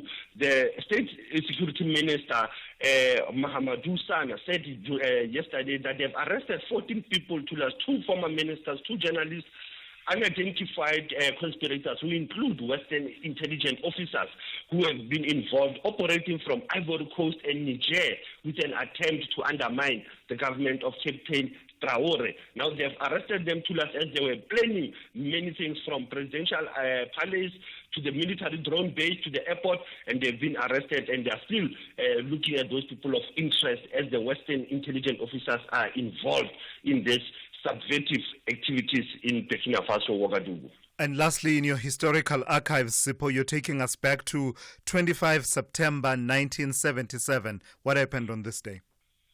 To us, it's very important. We always spoke about Biko's death, but nobody spoke about the funeral of Biko. What happened? 17 Western nations sent their diplomats to the funeral. From yesterday and today, people were not allowed to travel between Joburg, Cape Town, Durban to attend the funeral of Bantu Biko. So today, it was the funeral of Bantu Biko that happened. More than 20,000 people attended that funeral. I know people who appeared in those images. There are no more. People like Rashidi, people like Tom Mantata. Those were the faces that were part of that funeral procession that was in King Williamstown, Kingsburg, Qabecha in 1977. Very important to us that Ntsikelelo Biko also spoke about how Biko was a good man, a good father, and above all, he was a leader. So it is important, as we seal the month of Steve Biko, to us, we need to capture the moment of the burial and the funeral of Bantu Biko. Asante sana to us, as we are still leading the conversation, SAFM observing the Heritage Month. All right, I've got to thank you for that. That's Sipho Mantulan there with your Africa update. And how apt is that, that on this day as well, we have the repatriation of the mortal remains of the struggle activists and stalwarts being repatriated today in 2024, linking to the funeral of Steve Biko, which took place on this day in 1977. You're listening to The Morning Brief here on SAFM. Channel Heritage Day your way on Afternoon Express on Tuesdays at 6 p.m. only on S3. As Chef Ruben Riffel Bry's Liquor carried lamb skewers, we rock our traditional regalia, and Jules Harding of Good Luck celebrates her daughter Skylar's first Heritage Day, and it's orange malva pudding for dessert. That's Afternoon Express this Tuesday at 6 p.m. only on S3. Get down to Dis-Chem from this Friday 27th to Sunday 29th September for incredible one weekend only 2+1 cheapest free deals on the widest range of sports supplements, energy drinks and bars from brands like Biogen, NPL, USN, and many more. Get expert advice from our in-store consultants to help you reach your health and fitness goals. Excludes all advertised products. Only at Dis-Chem. Better health starts here. 20 outfits of the Premier League are back on the battlefield for another spectacular season, with ambitions to play the world's most competitive and compelling football. Rodri! City 3! West Ham 1! This is the massive fight for the ultimate glory. I say no, is he going to try and beat him from inside his own arm? Oh, boys, it's Caicedo! I can't believe it! What a way to score your first Chelsea goal! Experience the 2024-2025 Premier League season on Saturdays at 3:30 p.m. Live on SABC3 and at your fingertips on SABC Plus. Also available on sabcsport.com. Proudly brought to you by SABC Sport. For the love of the game!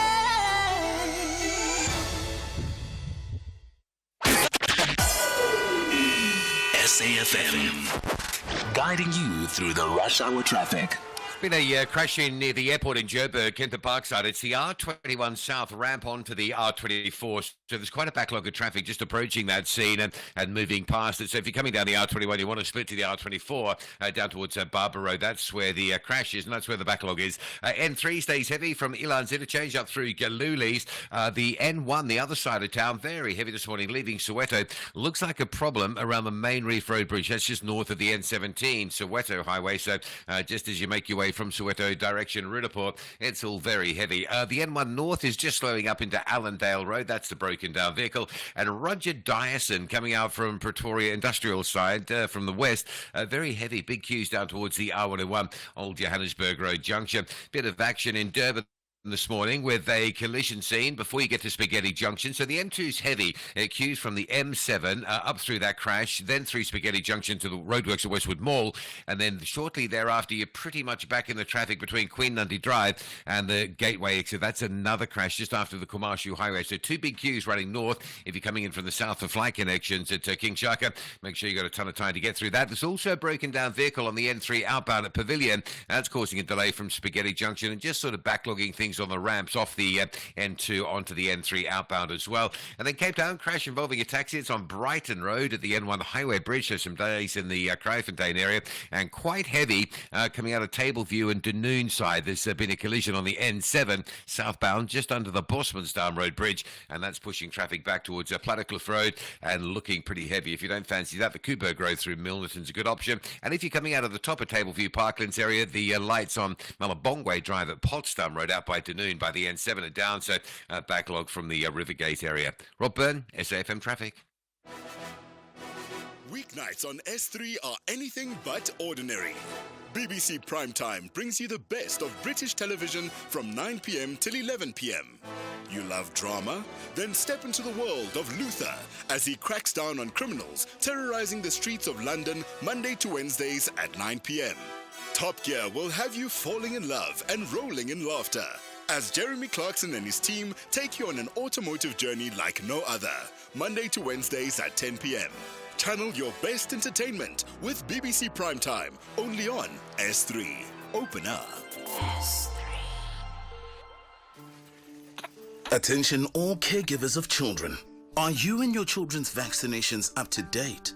Vaccinations can prevent serious diseases and prevent hospital stays. Protect your little ones by getting them vaccinated.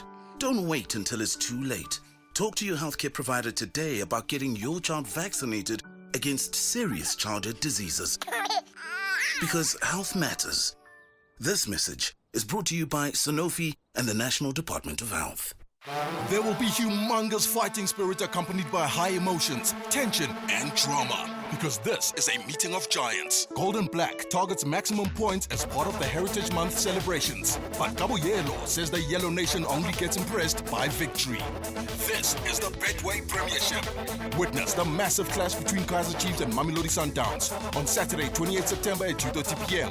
Live on SABC1 and SABC radio stations. Also available at your fingertips on SABC Plus. Proudly brought to you by SABC Sport.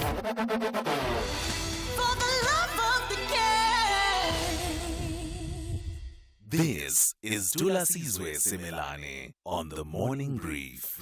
To this story now, the mortal remains of the former ANC Secretary General and the country's first black advocate, Duma Nokwe, are to be repatriated from Zambia today.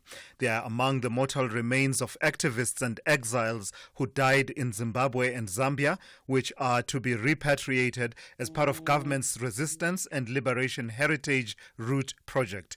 Joining me now is the ANC National Executive Committee member and Deputy Chairperson of the party's Archives Subcommittee, Nokawe Mafu. Good morning to you, ma'am. I've got to thank you for your time. Just the overall significance of this moment and the repatriation of the remains of Duma Nokwe and other activists from Zambia and Zimbabwe. Good morning, Thulas, and good morning to the listeners. Thank you very much for this time. Yes, indeed, we are receiving the mortal remains today from Zambia and Zimbabwe. You are so right, Thulas. Advocate Duma Nokwe is among those, and Mamu Florence Maposho and Basil February. Now, just to explain a bit, is that in 2020, I don't know if you could remember, the president made an announcement when he was doing the State of the Nation address that the three mortal remains will be coming to the country. Unfortunately, immediately after that announcement, then we had COVID. The country was on lockdown. Nothing could be done. But in that time, then, Cabinet passed a policy on this process because we didn't have a policy throughout this time. And then, as the ANC, we were very clear to say, if we are bringing these three remains, let's try and make sure that we bring more, because there's a lot of our people that are still buried outside the country. So that's why, besides the three that the president had pronounced on, we are bringing about 43 mortal remains from both countries today. All right. And yes. Yeah, all right. I've got to thank you for that. I've got to move on. Thank you for that. That is the ANC National Executive Committee member and Deputy Chairperson of the party's Archives Subcommittee, Nokawe Mafu. And the reason I move on is that I need to bring into the conversation then Duma Nokwe's daughter and the current chairperson of the PRASA board, that is Thulasizwe Nokwe Makamo. Good morning to you, ma'am. I've got to thank you for your time. Just for you then, the reflections we heard in a moment ago are political, but for you as a family, how significant is this moment of the repatriation of the remains of Duma Nokwe? Good morning. Good morning, Thulasizwe. Good morning to your listeners. Good morning to Mam Nokawe. It's very emotional. Very, very emotional. Thank you for the opportunity to express oneself here on SAFM. We are exhilarated, but at the same time, we are really moved. You know, it's a mixed bag of emotions that the family is going through, but we are very, very, very grateful to our government. We're grateful to the movement and the people of South Africa for giving us this honor to be able to partake in this process of repatriation of the mortal remains of our father Duma Nokwe back to the home that he loved so much and fought so hard for. Do you believe that the repatriation will serve the purpose of enhancing the way that his legacy is captured? Yes, definitely, because that was an open gate that had not yet been closed.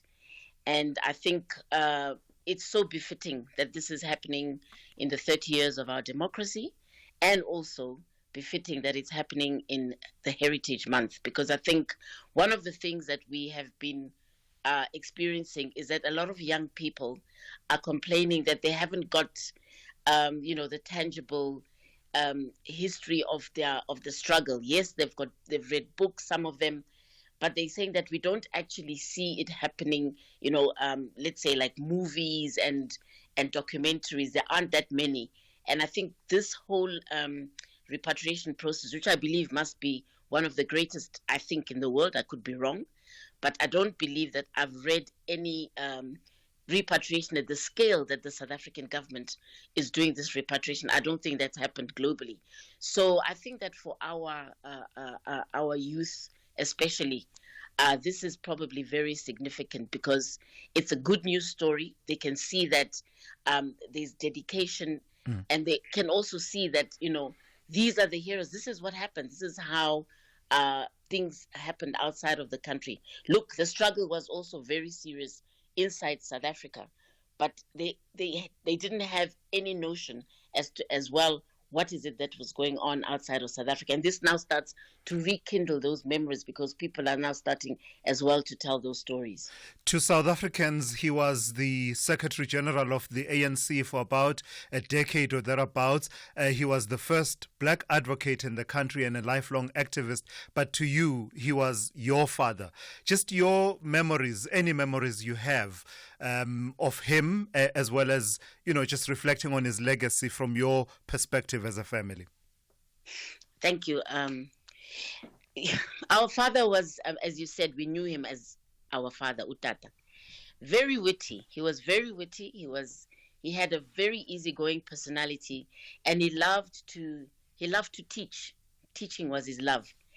And he always used to say to us that we need to ensure that whatever we do in the world, we're making sure that we're providing a service to our society and to the people. That's what actually was a teaching from both our parents, as a matter of fact. I wanted to just share with you that he used to say all the time that when I go back home to South Africa when we're free, I'm going to hug the trees, I'm going to hug the springboks, I'm going to kiss the ground, and I'll say to all of these, you are mine, finally. He even said that I'll go to the national park, I'll even kiss the lions, because when we get freedom, all of these will be ours, and they'll belong to us, and there'll be no impediments. So we remember him as a person that always ensured that, as girl children, he infused us with confidence and said, listen, you are capable of doing anything, and even better than anybody can. And you can imagine, Thulasizwe, those days, it was very challenging for girl children to do things like in the sciences, and we were encouraged very strongly by our parents to concentrate on the sciences. That's beautiful. Mathematics and things like that. So he was just that type of person, and I'm sure like most fathers are, that try to ensure that his children have the tools, especially education, the tools to ensure that they can confront the world. Let's leave it there. I've got to thank you. Those are beautiful reflections. That is Nosizwe Nokwe Makamo, who is the daughter of Duma Nokwe and the current chairperson of the PRASA board. I'm a bit late for news. Let's check in now with N. Musa.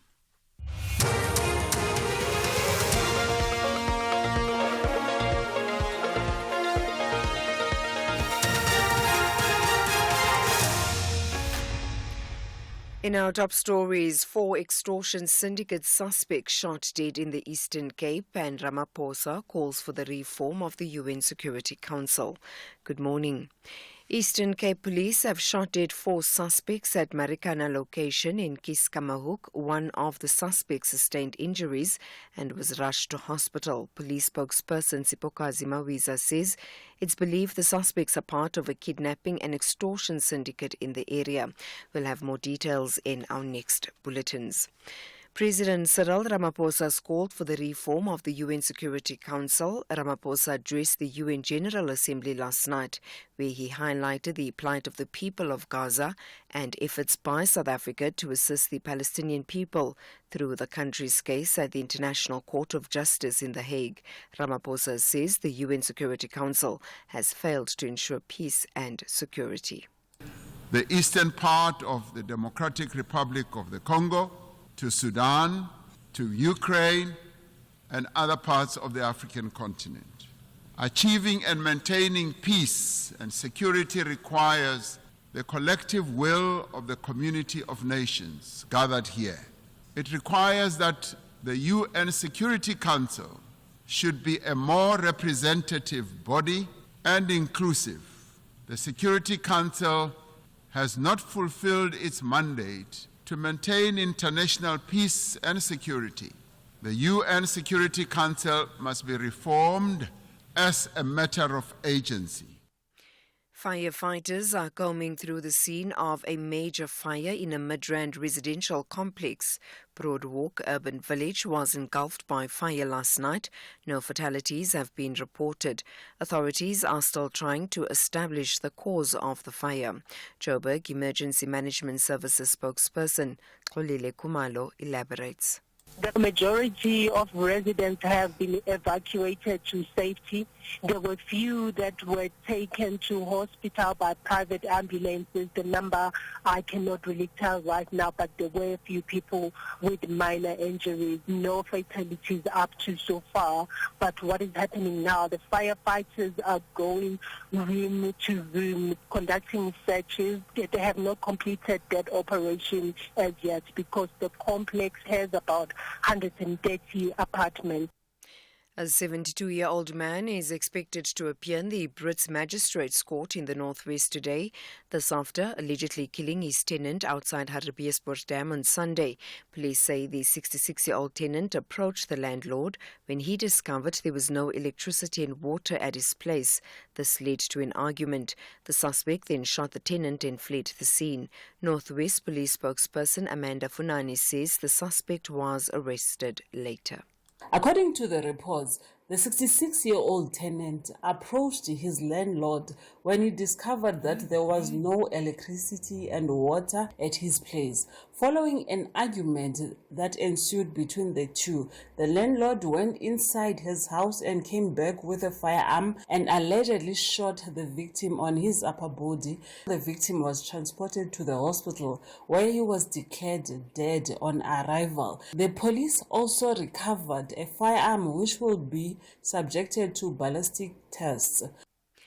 The trial of a learner accused of bullying a fellow learner at Mbelui Secondary School is expected to start at the Toyando Children's Court in Limpopo.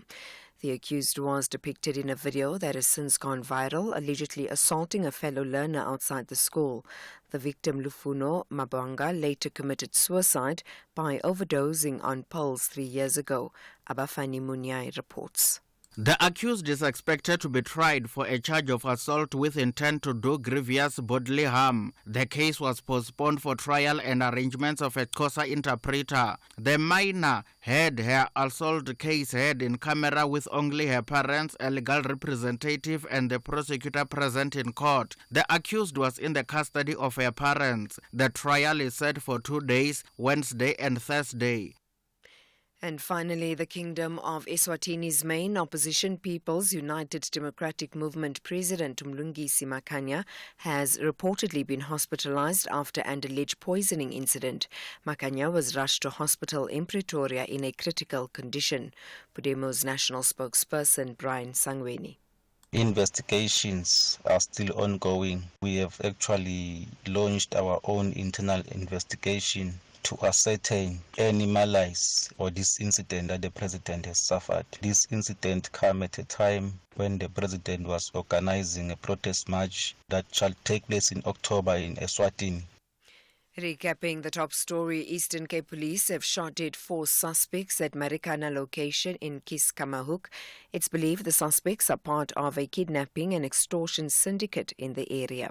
For SAFM News, I am Anne Musa. SAFM, guiding you through the rush hour traffic. Still very heavy if you're leaving Soweto this morning on your way through to Randburg, and always a really big backlog of traffic on the M1 coming out of Soweto up towards the Main Reef Road Bridge, if you like, on your way towards the Maresburg off-ramp, and then from Bayers Nordia around to Ravonia Road, it all gets a bit busy. Plenty of traffic on the Mike one as well. Boysons to Parktown is heavy, and then you're straight away sort of into Houghton and back into the traffic all the way through to Greyston Drive. The N3 from Germiston through Galulis to Edenvale stays slow, and a crash on the R21 south on the ramp to the R24, slowing traffic coming past the airport this morning. Durban also under real pressure on the N2. There's a crash before Spaghetti Junction, a breakdown after Spaghetti Junction, then you're into the roadworks, and then you've got a crashing before Gateway. So there's 2 really big queues. It all starts around the M7, and you're only out of the traffic sort of halfway between Commercial and Gateway once you get past that collision scene. Cape Town this morning, N1 inbound, fairly heavy from Plattercliff all the way to the elevated freeway, and big traffic on the N7. You might want to avoid this coming in from Dunoon, Tableview Parklands area. The crash underneath the Bosmansdam Road Bridge, the N7 South. Heavy backlogs beyond the Plattercliff Road exit. Rob Byrne, SAFM Traffic. A very good morning to you. In your SFM sports headlines is cricket. The Proteas are aiming for a fresh start against Ireland in the T20s, and in rugby, the Springbok coach Rusty Rasmus makes a bold call on Mani Libbok for the Rugby Championship decider. Details around 8:30.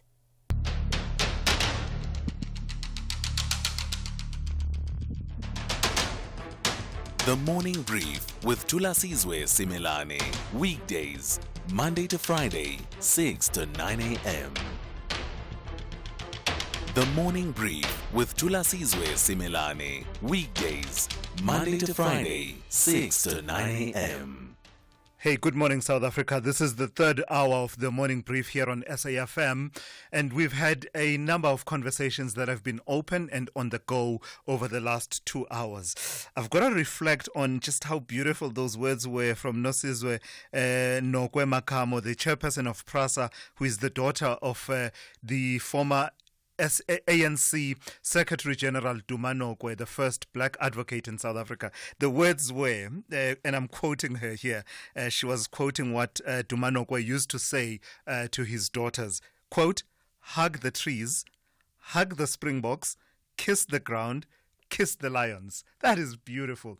That was something that he wished and longed for during that time in exile. Duma Nokwe's remains, of course, among those that are being repatriated as part of government's resistance and liberation heritage project. And that is happening today. There's a whole ceremony planned at the Air Force Base. Waterkloof, the other remains to be repatriated, include those of Florence Moposho as well as Basil February. That's one conversation. Of course, the other conversation has gotten us heated under the collar. It's the conversation around the tariff increase that Eskom will be asking the National Energy Regulator, NERSA, to approve.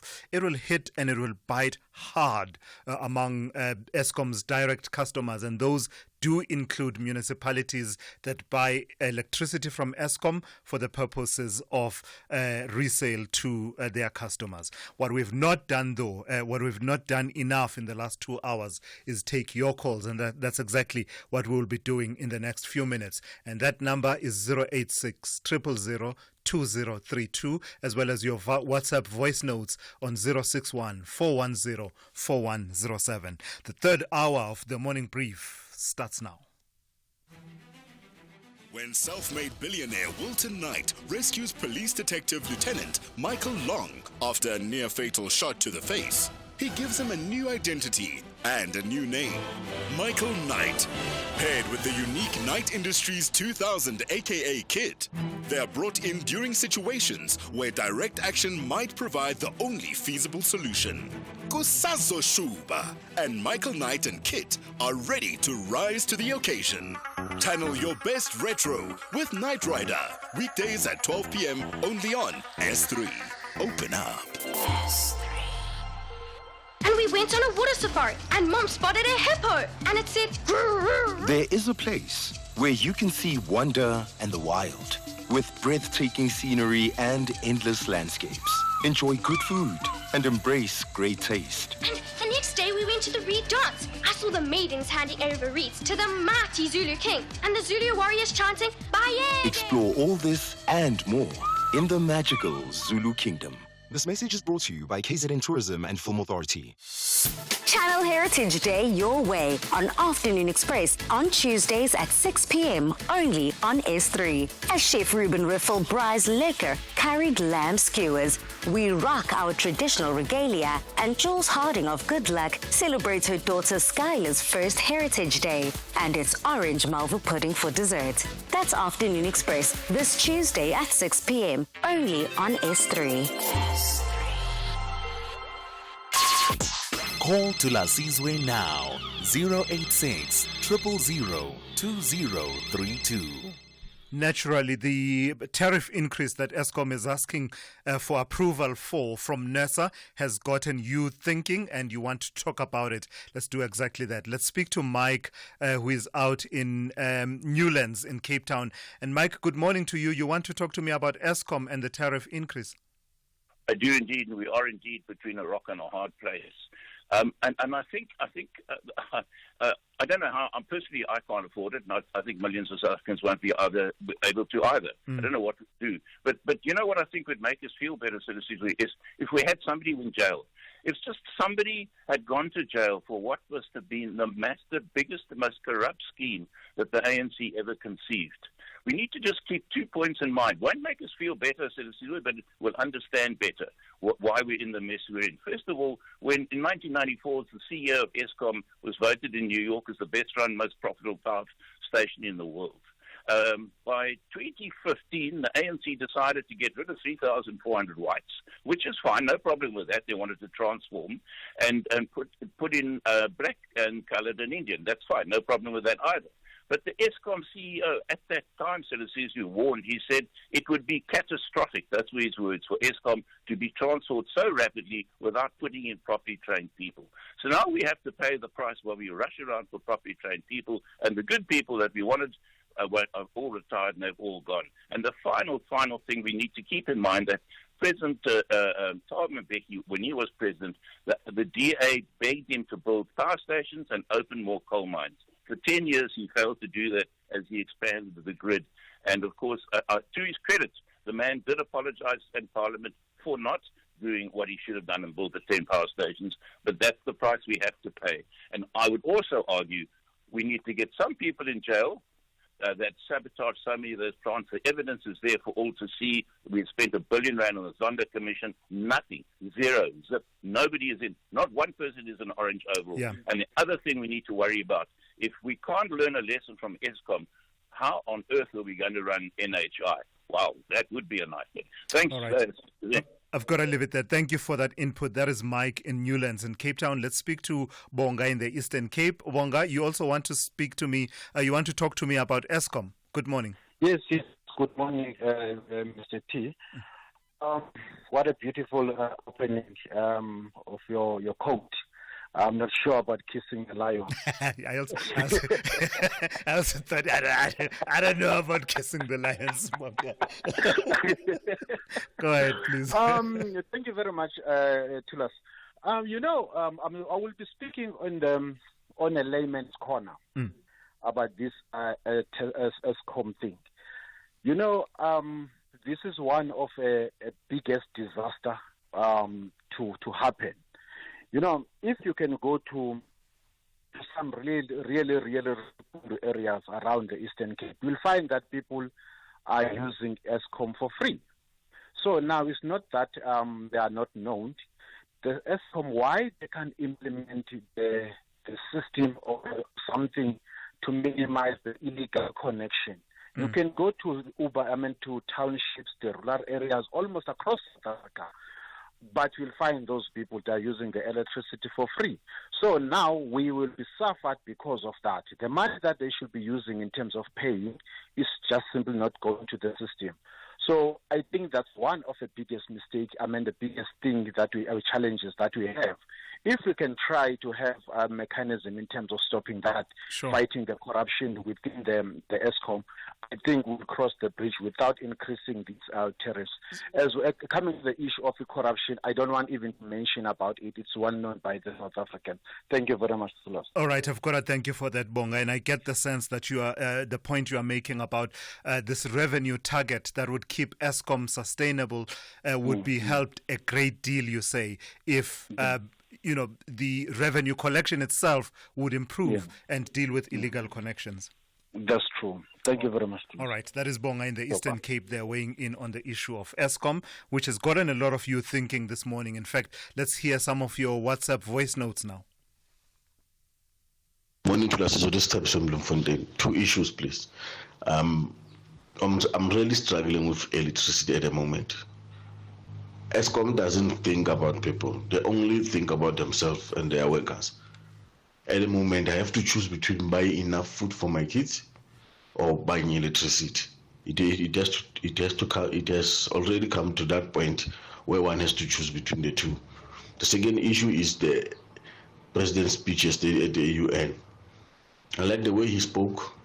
He was firm, especially on the Israel issue and how Israel is undermining UN resolutions. I like the way he spoke, really. He showed that he's not afraid of anything. Good morning, Thulas. It's Mr. Suleiman. Thulas, I'm asking the question again. Why doesn't Eskom go and get its money from all the municipalities that are owing? Secondly, why is there still nyogas everywhere? Then you want to put on 30% increment on a already hard earning and trying to basically live South Africans. We are living hand to mouth. What is the problem with such a big company like Eskom? They have no sympathy whatsoever. They are so greedy. Thank you.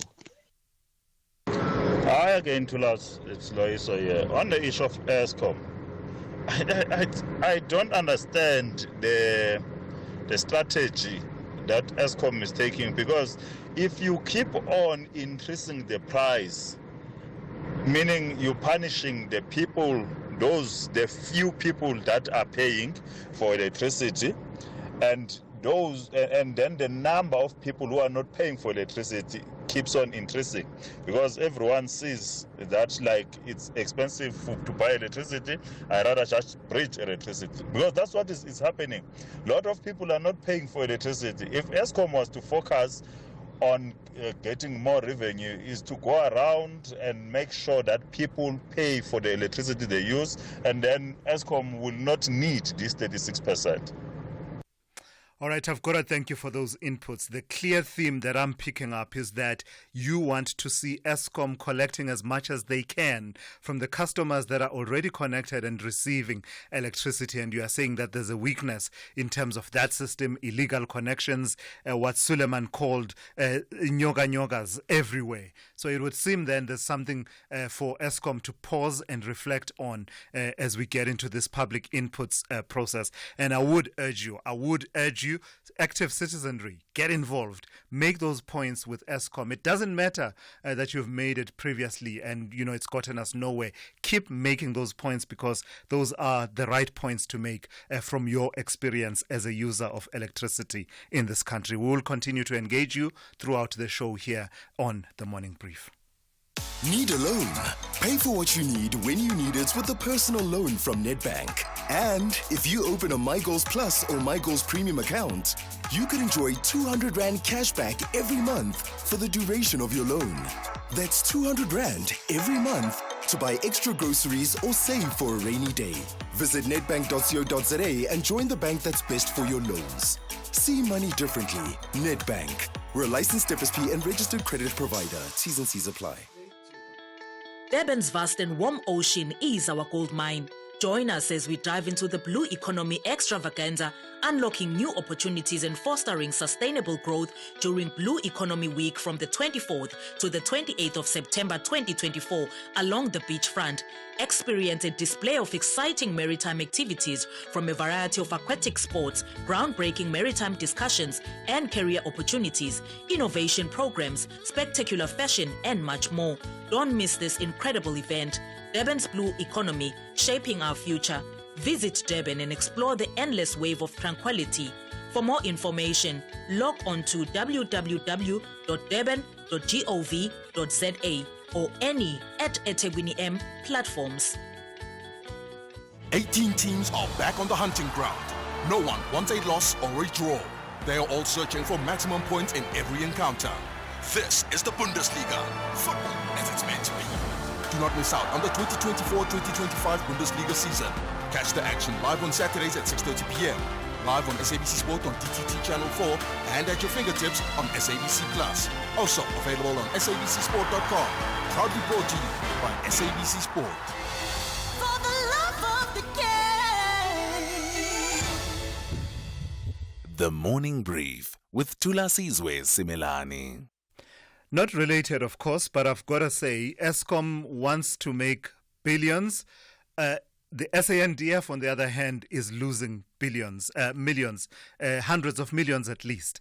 That is, the SANDF is facing anything from 626 million rand and 1.5 billion rand in civil claims, and that is huge.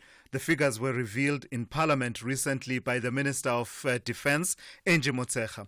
626 million rand of these claims relates to unresolved civilian claims emanating from causes including unlawful assault, detention and damages from explosions. I'm joined now by the SANDF spokesperson, Sphiwe Dlamini. Good morning to you, Sphiwe. This is huge. You are an organization, it doesn't exude the sense of discipline that one would expect from a defense force, that you have all of these civil claims. Sphiwe, good morning. Good morning to you, Thulasizwe. Yes, I can hear Good morning to you. You can hear me now. Thanks. Probably my line is not good. I'm saying good morning to you and good morning to your listeners, and thank you for having us. Thulasizwe, the figures you are mentioning here are indeed quite large. But these figures that you are mentioning here are figures that when one puts a claim on any matter that he may deem to require a claim, it's normal that legally people inflate these claims. But what is more important is what is the outcome of those claims that people have put across. For instance, when somebody puts a claim against, let's say, NDF or the DOD, they'll probably put in a claim that is an X amount of money. And when that matter goes to court or for arbitration or whichever process, you might find that amount is not as what the claimant has made. So what we do is to register the claim as it is brought to our attention in the register as is.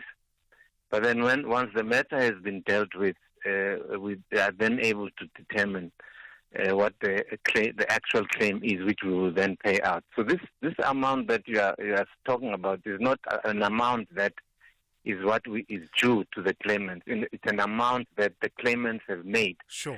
The process, therefore, is to deal with these matters, and at the end of the court or whatever arbitration, we will then know exactly what the amounts are at the end of the day. It's cold comfort, though, is it not, Sphiwe?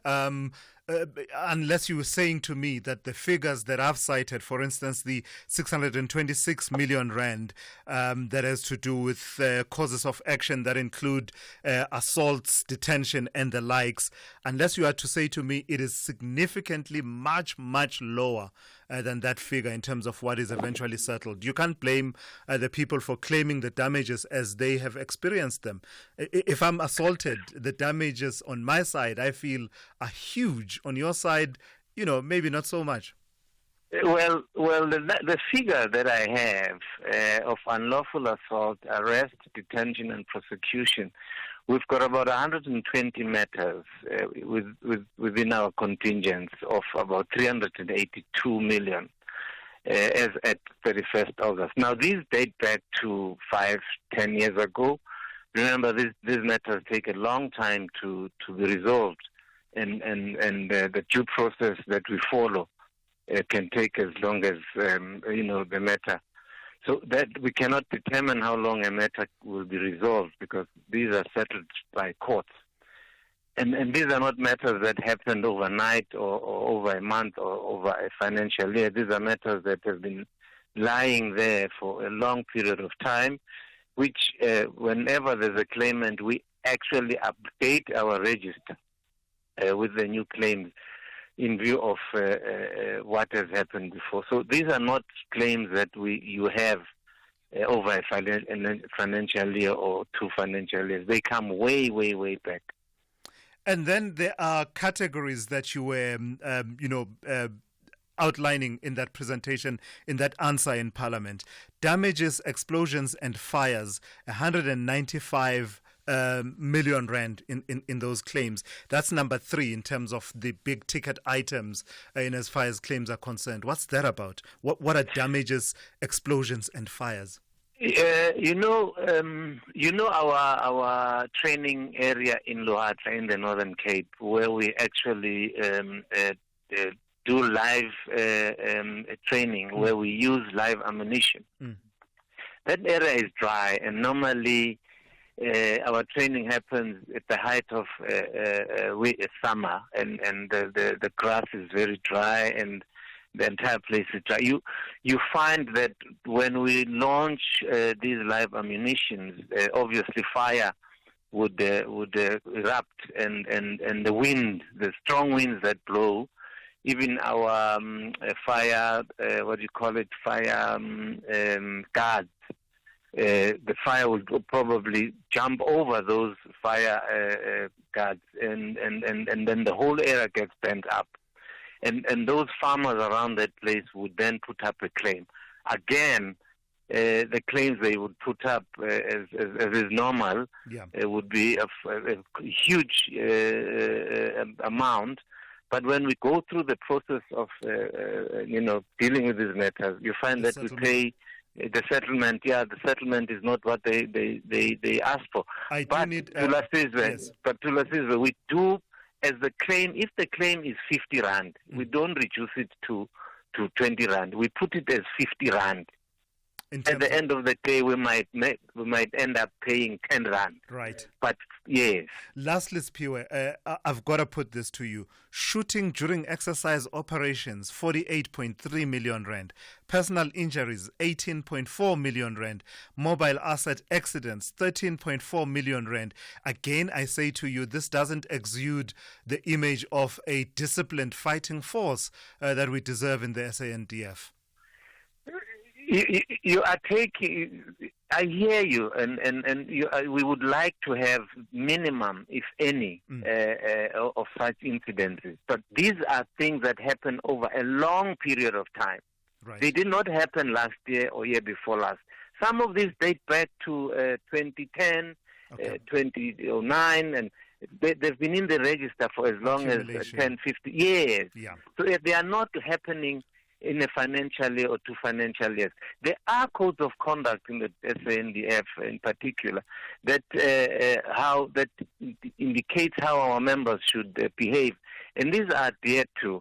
And of the 80,000 members we have, not all of those members are involved in such incidents. It's very, very few, but it's concerning. It's concerning. Fair point. I've got to thank you for your time this morning. That is Spiwe Dlamini, who speaks on behalf of the SANDF, just outlining what the claims are against the SANDF and giving that perspective that says this is accumulated over a period of time, because it does take time to get these matters settled. At 8:31, let's check in now with N. Musa with the latest news headlines. Good morning. Thanks to us. In the headlines, Eastern Cape Police have shot dead 4 suspects at Marikana location in Kiskamahoek. One of the suspects sustained injuries. It's believed the suspects are part of a kidnapping and extortion syndicate in the area. Residents of Broadwalk Urban Village, a Midrand residential complex which was gutted by fire last night, have been accommodated at different hotels around Midrand. No fatalities have been reported. And President Cyril Ramaphosa has endorsed the call by the UN Secretary General Antonio Guterres for the reform of global financial institutions. I'll have details on these and other stories at 9. SAFM, guiding you through the rush hour traffic. Going to break it down. Taxi just north of Buccleuch on the N1 going north up into Midrand, direction Pretoria. Behind that, the N3 is busy from Limborough Park. The N1 backing up from Rivonia Road in the Sunny Hill area. Still plenty of traffic on the Mike 1. Boyston through to Parktown is Q1, and then shortly thereafter from sort of Houghton Estate area up through towards Caller Drive in Melrose, you sit in Q2. And the N1 out of Soweto is still very heavy.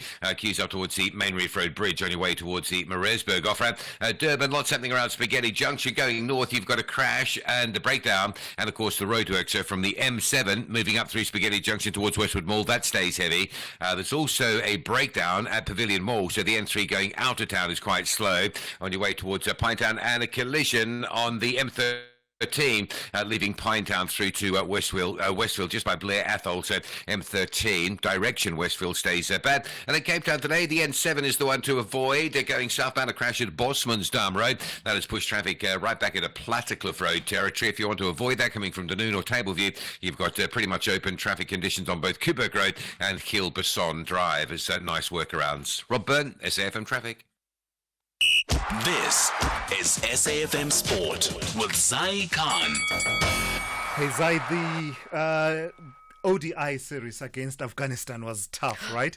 So change of format maybe might work for us, and against a different opponent, Ireland. Ireland, yes. Yeah. And we're not going to underestimate, the luck of the Irish. So it looks like the Proteas are hoping to swing their luck back into shape after that sticky wicket against Afghanistan. And we've got the T20I captain Aiden Markram optimistic about a fresh start in the first T20 matches taking place in Abu Dhabi this Friday. Markram emphasized the difference in the squad. There's some new players, Matthew Britska and Ryan Rickleton joining the lineup, and he believes these additions will bring renewed energy as they aim to put the disappointing ODI series against Afghanistan behind them. Markram also praised Ireland as a formidable opponent capable of defeating top teams, making strategic as well as planning critical. Let's hear from Aiden Markram sharing his thoughts on the upcoming challenge. It's only 2 games, so from an opportunities point of view, I'd like to think we'll hopefully back the same sort of batting unit for the 2 games. The guys are obviously available in here, so pretty much that. I can't see a massive reshuffle, but definitely get a few fresh faces in that weren't part of the ODI series and see what energy they can bring for us. On to rugby, in a historic matchup this weekend, Springbok lock Ibn Etzebeth is set to become South Africa's most capped player of all time, breaking Victor Matfield's long-standing record with his 128th Test cap. Head coach Rassie Erasmus has announced a powerful starting 15 for the Rugby Championship decider against Argentina, including key players like captain Siya Kolisi, Cheslin Colby and Pieter-Steph du Toit. Erasmus is also showing confidence in Manie Libbok, who gets the nod at fly half despite his missed kick in Argentina, where there's 19 Rugby World Cup winners in the squad. Soccer, Orlando Pirates striker Shekofatu Mabasa, who's often been overlooked by coach Hugo Bruges, has been named in the Bafana coach's 32-player preliminary squad for next month's 2025 Africa Cup of Nations qualifiers against Congo. Bafana are second in Group K on goal difference from leaders Uganda on 4 points. They meet Congo at Nelson Mandela Bay Stadium in Gqeberha. That's on the 11th of October at 7 p.m. and then in Brazzaville on the 15th of October at 6 p.m. 6 or 4 points against Congo will put Bafana in a strong position to reach the next Nations Cup taking place in Morocco. The top 2 sides in each group progress. Finally, golf. The President's Cup returns to Royal Montreal for the second time. This week will see the 15th edition of the tournament between the United States and an international team of players drawn from the rest of the world except Europe. The Americans are going for their 10th straight victory in what has so far been a one-sided affair, but world number 1 Scotty Scheffler isn't taking anything lightly. It's a pretty simple golf course for the most part. We played it the first time, and it wasn't really like there's many holes where guys were discussing what to hit off the tee or what line to take. There wasn't a lot of confusing stuff. The golf course kind of presents itself to you, and you just got to go out there and execute. I mean, there's some holes where you can make some birdies, but then there's also some really good long par threes that are challenging, and some long par fours. And this is a week in which we're going to get, I think, a different wind direction each day, and so that's will provide another challenge. Playing a golf course for the first time. And that's how we wrap it up on the Morning Brief Sport. There'll more of sport coming up around 12:30 with John Hedeker. I'm Zai Khan. The Business Update on SAFM. For that, let's turn to Ndauling Lechala. In Ndauling, the lights are staying on these days, and that's a good thing. Only if you can afford it, and it would seem not many of us will be able to afford it going forward over the next 3 years. That's right. So you and I could be in for even higher electricity prices. This as Eskom looks to gain more returns. In its multi-year revenue application to NERSA for the next 3 years, the power utility is looking at gaining 446 billion rands in revenue for its 2026 financial year, 495 billion for FY 2027 and 537 billion for FY 2028. Now, this will translate in massive tariff increases for electricity.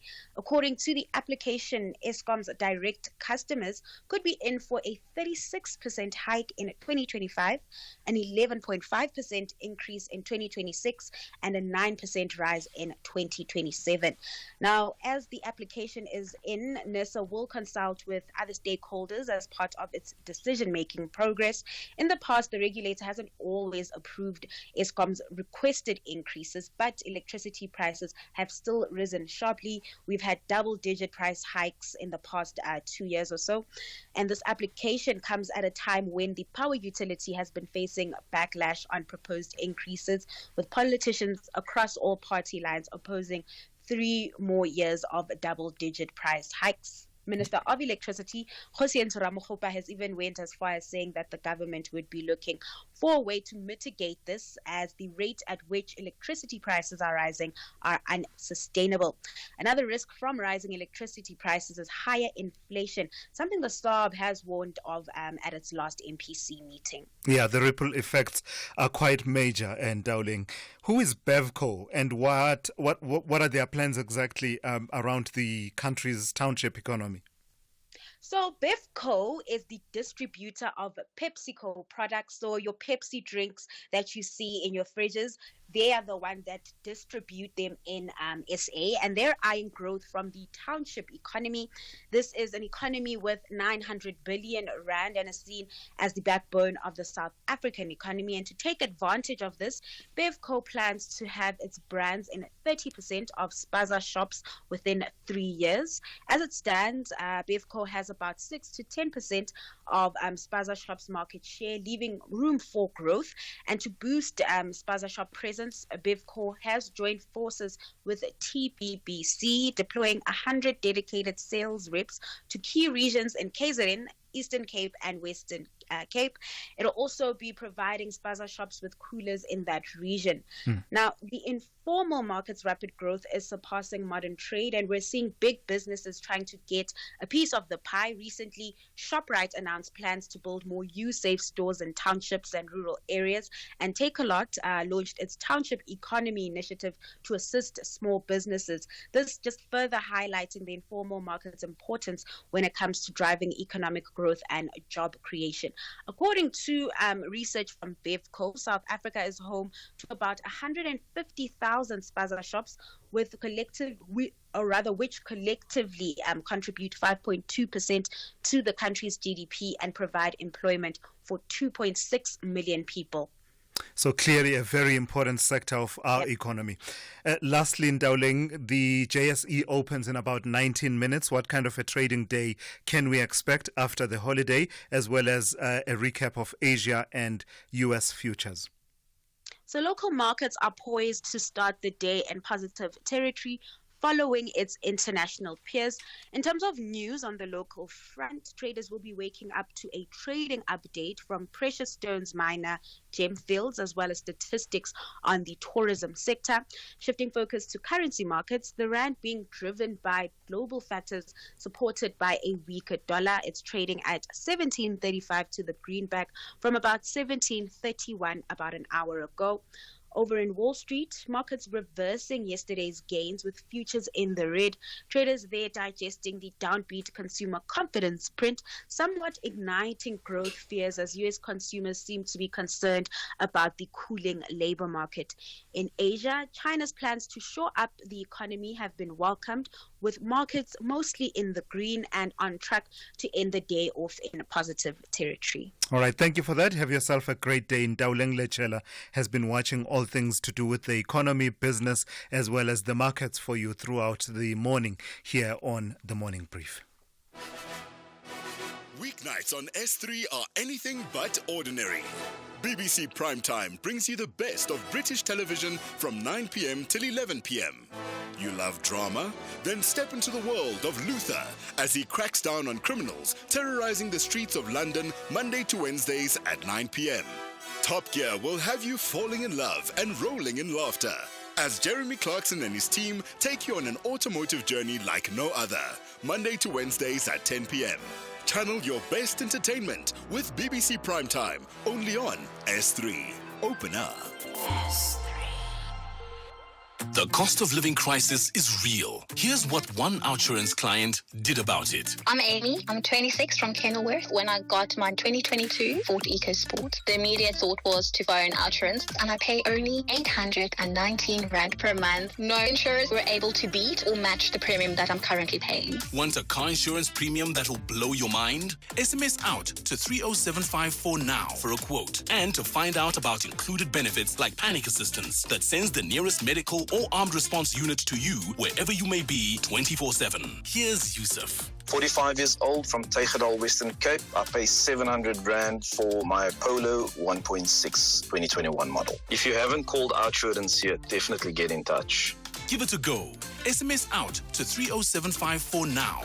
That's out to 30754. Outsurance is a licensed insurer and FSP. T's, C's, and limits apply. Premiums are risk profile dependent and reviewed annually. Client comments do not constitute financial advice. 20 outfits of the Premier League are back on the battlefield for another spectacular season, with ambitions to play the world's most competitive and compelling football. Rodri! City 3! West Ham 1! This is the massive fight for the ultimate glory. Is he going to try and beat him from inside his own arm? Oh, boys, it's Caicedo! I can't believe it! What a way to score your first Chelsea goal! Experience the 2024-2025 Premier League season on Saturdays at 3:30 p.m.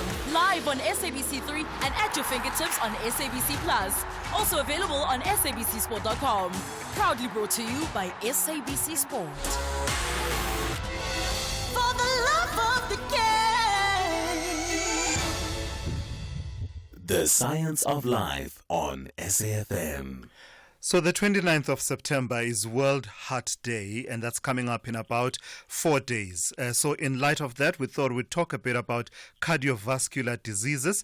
They are the leading cause of death worldwide, according to statistics. Approximately 17.9 million lives claimed by cardiovascular diseases. My next guest, Dr. Chris van Straten, believes that there's the urgent need for awareness around heart health, particularly in the workplace. Let's welcome Dr. Chris van Straten, who is Global Health Advisor, Clinical at International SOS. Good morning to you, Doc, and I've got to thank you for your time and your accommodation to move this interview a bit later than we had scheduled. So you are saying that as much as we are emphasizing issues to do with lifestyles and activity of people, inactivity of people, there's an important conversation to be had about the role of employers and employer organizations on this issue. Why is that?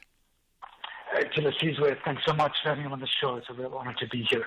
So exactly that. I mean, if you think globally, 18 million deaths a year are from cardiovascular disease in South Africa. That means 215 people die daily. And the impact, obviously, on the individual or the family, the business is significant. You're talking billions of dollars when you look at the global numbers.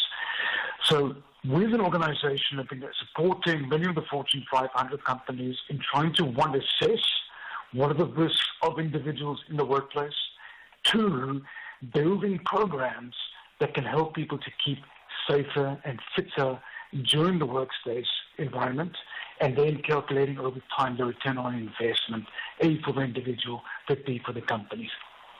Is this informed, Doc, by the fact that, we all spend a significant time, part of our lives at work, and with the changing world of work, some work activities don't involve physical activity as much as they used to, perhaps contributing to a lack of mobility?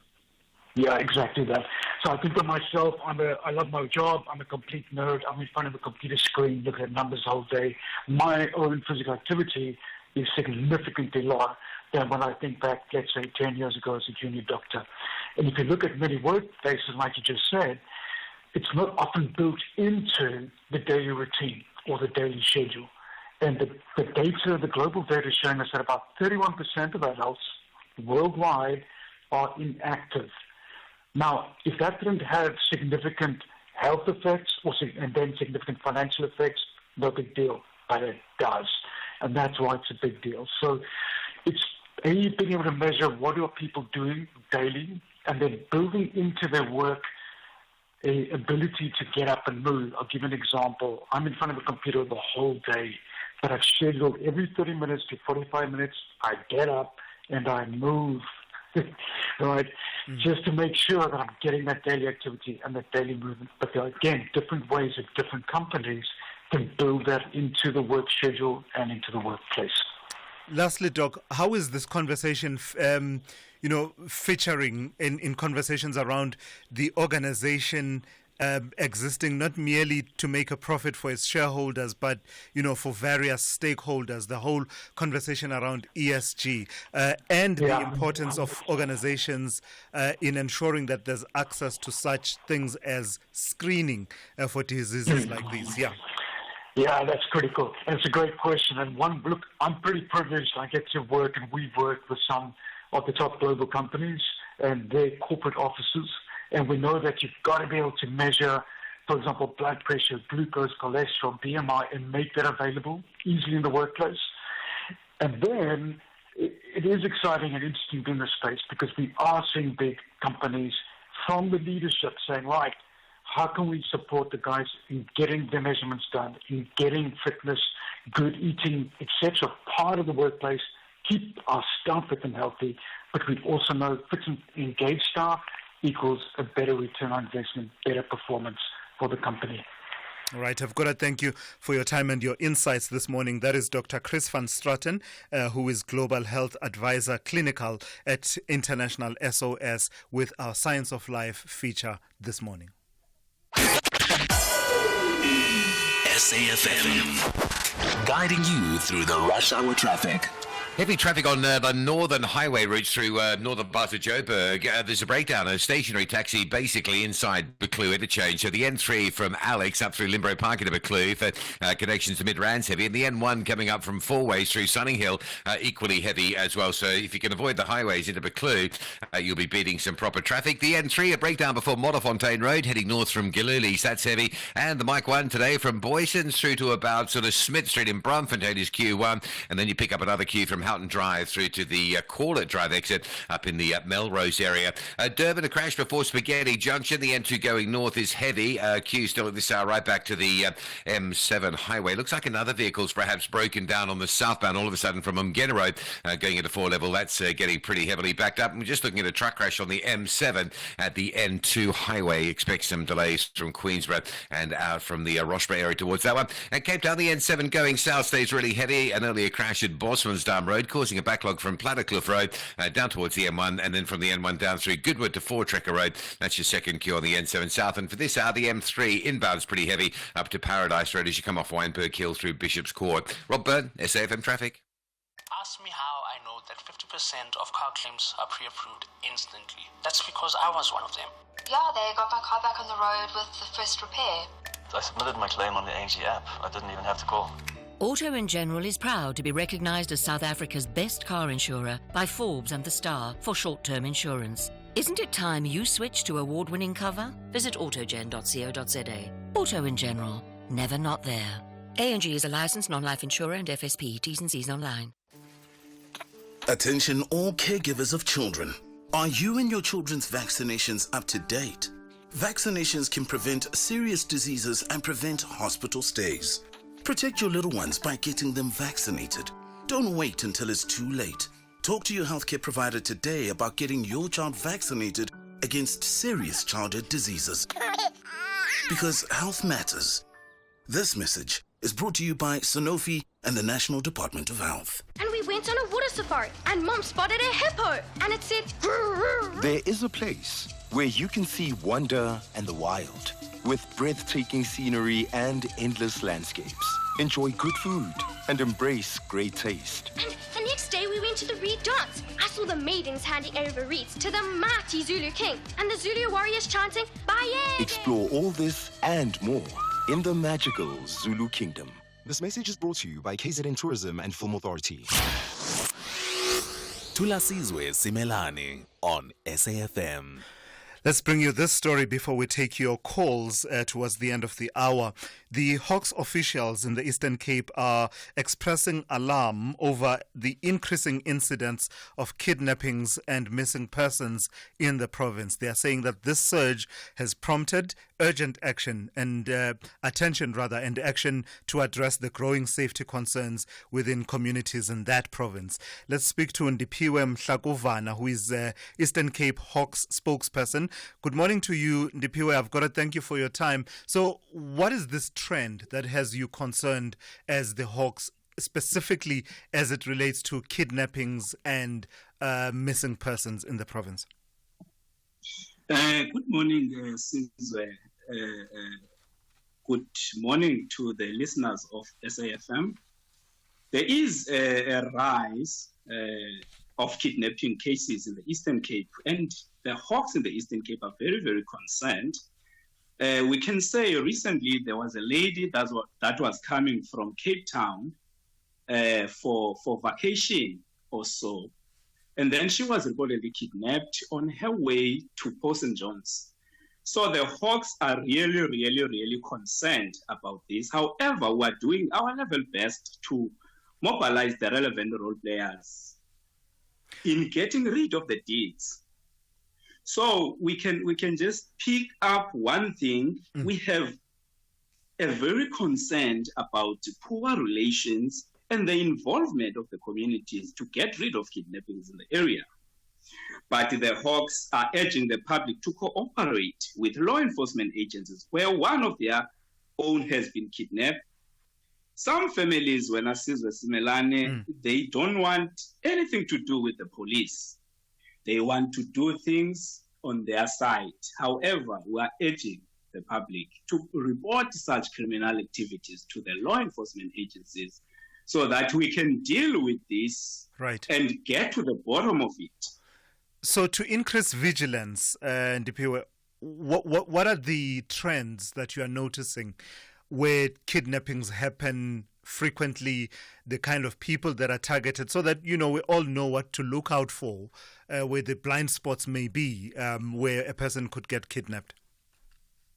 Previously, Sizwe, we noticed that the main targeted victims were foreign nationals, but that have shifted drastically because we have seen some more people who are South African citizens that are becoming victims of such criminal elements. So we are urging the public to be vigilant at all times because in some cases, I believe the perpetrators are following their victims, especially when they see that a particular person has got a financial muscle. That's where I think it started, because this lady was coming from Cape Town, according to the reports. Then she hired a vehicle from the airport. For sure, although we do not have facts in that regard, but it's a definite sure there was someone that was following the lady. So we are urging that people should know and be vigilant for the vehicles, more especially for those that are driving vehicles. If you see a certain vehicle that is very close to you and you see it suspicious, please report such to the nearest police station. All right, I've got to thank you for that warning and that time and your insights. That is Ndipiwe Mhlakuvana, who is the Eastern Cape Hawks spokesperson. Call Thulasizwe now, 086 000 2032. Let's speak to Vukani in Limpopo. Vukani, you want to talk to me about the GNU and Minister Gayton McKenzie. What about them? Good morning to you. Good morning, Pratulaf. I want to speak about the GNU and the power, the Center of Power Holding Center. We have a minister here who's been advocating for, who's been xenophobic saying on public that he can switch off even a life in hospital if the person is from Africa, illegal foreigner. And now he has to come and receive the remains of our heroes coming from the same Africa that he wants us to hate. I mean, the GNU needs to do something, or the power to be in the GNU needs to do something about these people that are advocating for that are being xenophobic, and yet they are given power. In fairness to him, though, Vukani, I don't understand him to be saying he's advocating for hatred of the rest of the African continent more than he is advocating for controlled migration and, of course, the deportation of undocumented migrants. The subtle difference. No, but Bratulas, yeah. The person said on public platform that he will switch off if there is a patient coming from Africa on hospital bed. He's willing to switch it off. Yeah, I mean, that's hate. He said Mabahambe. That's his motto. You know what I mean? Yeah. Everyone is saying we want proper borders, proper migration systems, proper. These things are happening, but now here comes a person saying, "I will kill a black person coming from Africa." I hear you. Thank you for that. Yes. That's Vugani out in Limpopo. Let's speak to Butana, who is in Rosebank. And Butana, you want to talk to me about ESCOM. Good morning. Good morning, my brother. You know, we have been cooked by ESCOM. They've spent about 860 billion spent, okay? And they produce less electricity. After billion in cost overrun, the design flaws and delays. And it doesn't end there. There's about 250 billion that the treasury has taken that we have to pay. Then now we have to pay this 36% and cooks. The employees of the ANC, they're still enjoying themselves. They're enjoying the money. Sure. It is frustrating, man. Yeah, I can hear it in your voice. This thing? I can hear it in your voice, Butana. The only thing I can say to you is take part, make your voice heard. The public comment section of that process is now open from NERSA. That is Butana there talking to me about ESCOM. And that's how we come to the end of the Wednesday edition of the Morning Brief. Thank you for joining us this morning, and we're back with you tomorrow. The Talking Point is up next here on SAFM. Essential cover from Outsurance pays out claims in cash, allowing you to choose your own panel beater. SMS CAR to 43187 now.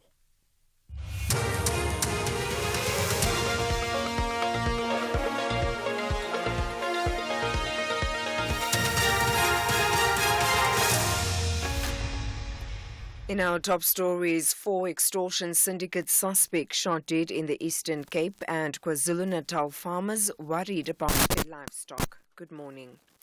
Eastern Cape Police have shot dead 4 suspects at Marikana location in Kiskamahoek. One of the suspects sustained injuries and was rushed to hospital. Police spokesperson Sipokazi Mawiza says it's believed the suspects are part of a kidnapping and extortion syndicate in the area.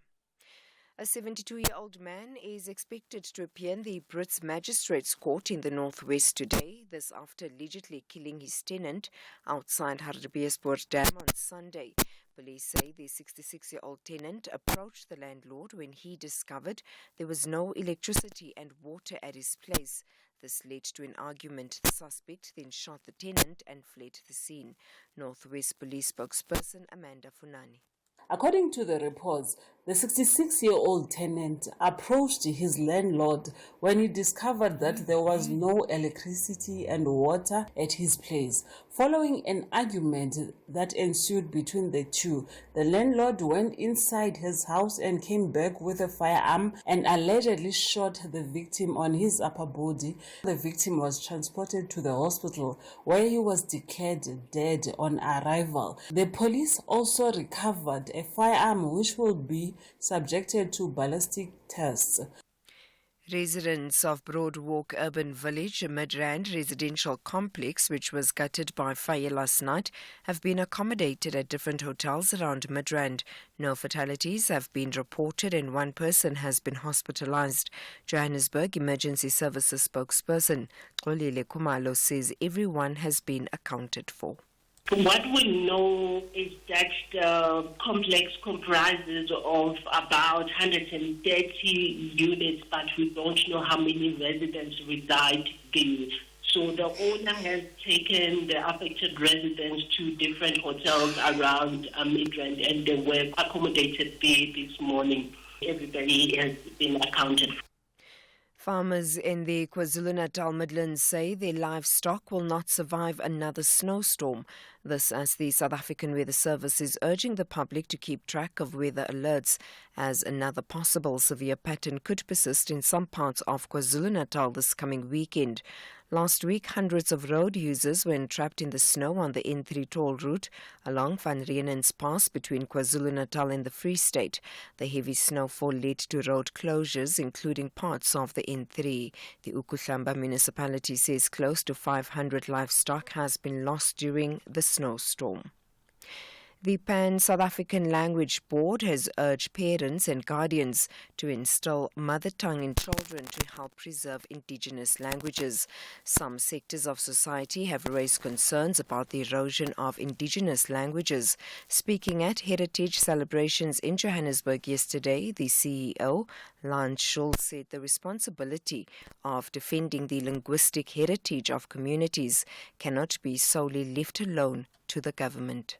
In the education sector, language plays a pivotal role, especially in multilingual contexts such as South Africa, where many teachers or educators and students are not first language English speakers. Despite the prevalent use of trans-languaging by teachers, the medium of instruction predominantly remains English. We as parents need to do introspection, because it cannot be only the Department of Basic and Higher Education that takes the responsibility to foster multilingualism and mother tongue education. President Cyril Ramaphosa has endorsed the call by the UN Secretary-General Antonio Guterres for the reform of global financial institutions. Ramaphosa addressed the UN General Assembly last night. Ramaphosa says servicing the debt is robbing countries of funds that should go towards social spending. In 2025, South Africa will assume the presidency of the G20. We will use this important role to advocate for the peoples of Africa and all of the global south, for their development and advancement. South Africa welcomes the adoption of the Pact for the Future. This Pact of the Future is a platform for us to focus on those actions we need to take together to build a world in which the equal worth of every person and the equal worth of every country is recognized and valued.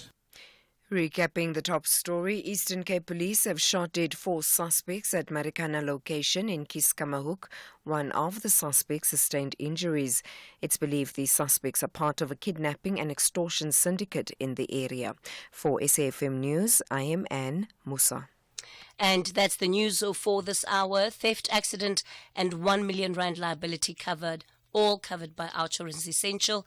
Get a quote today, SMS CAR to 43187.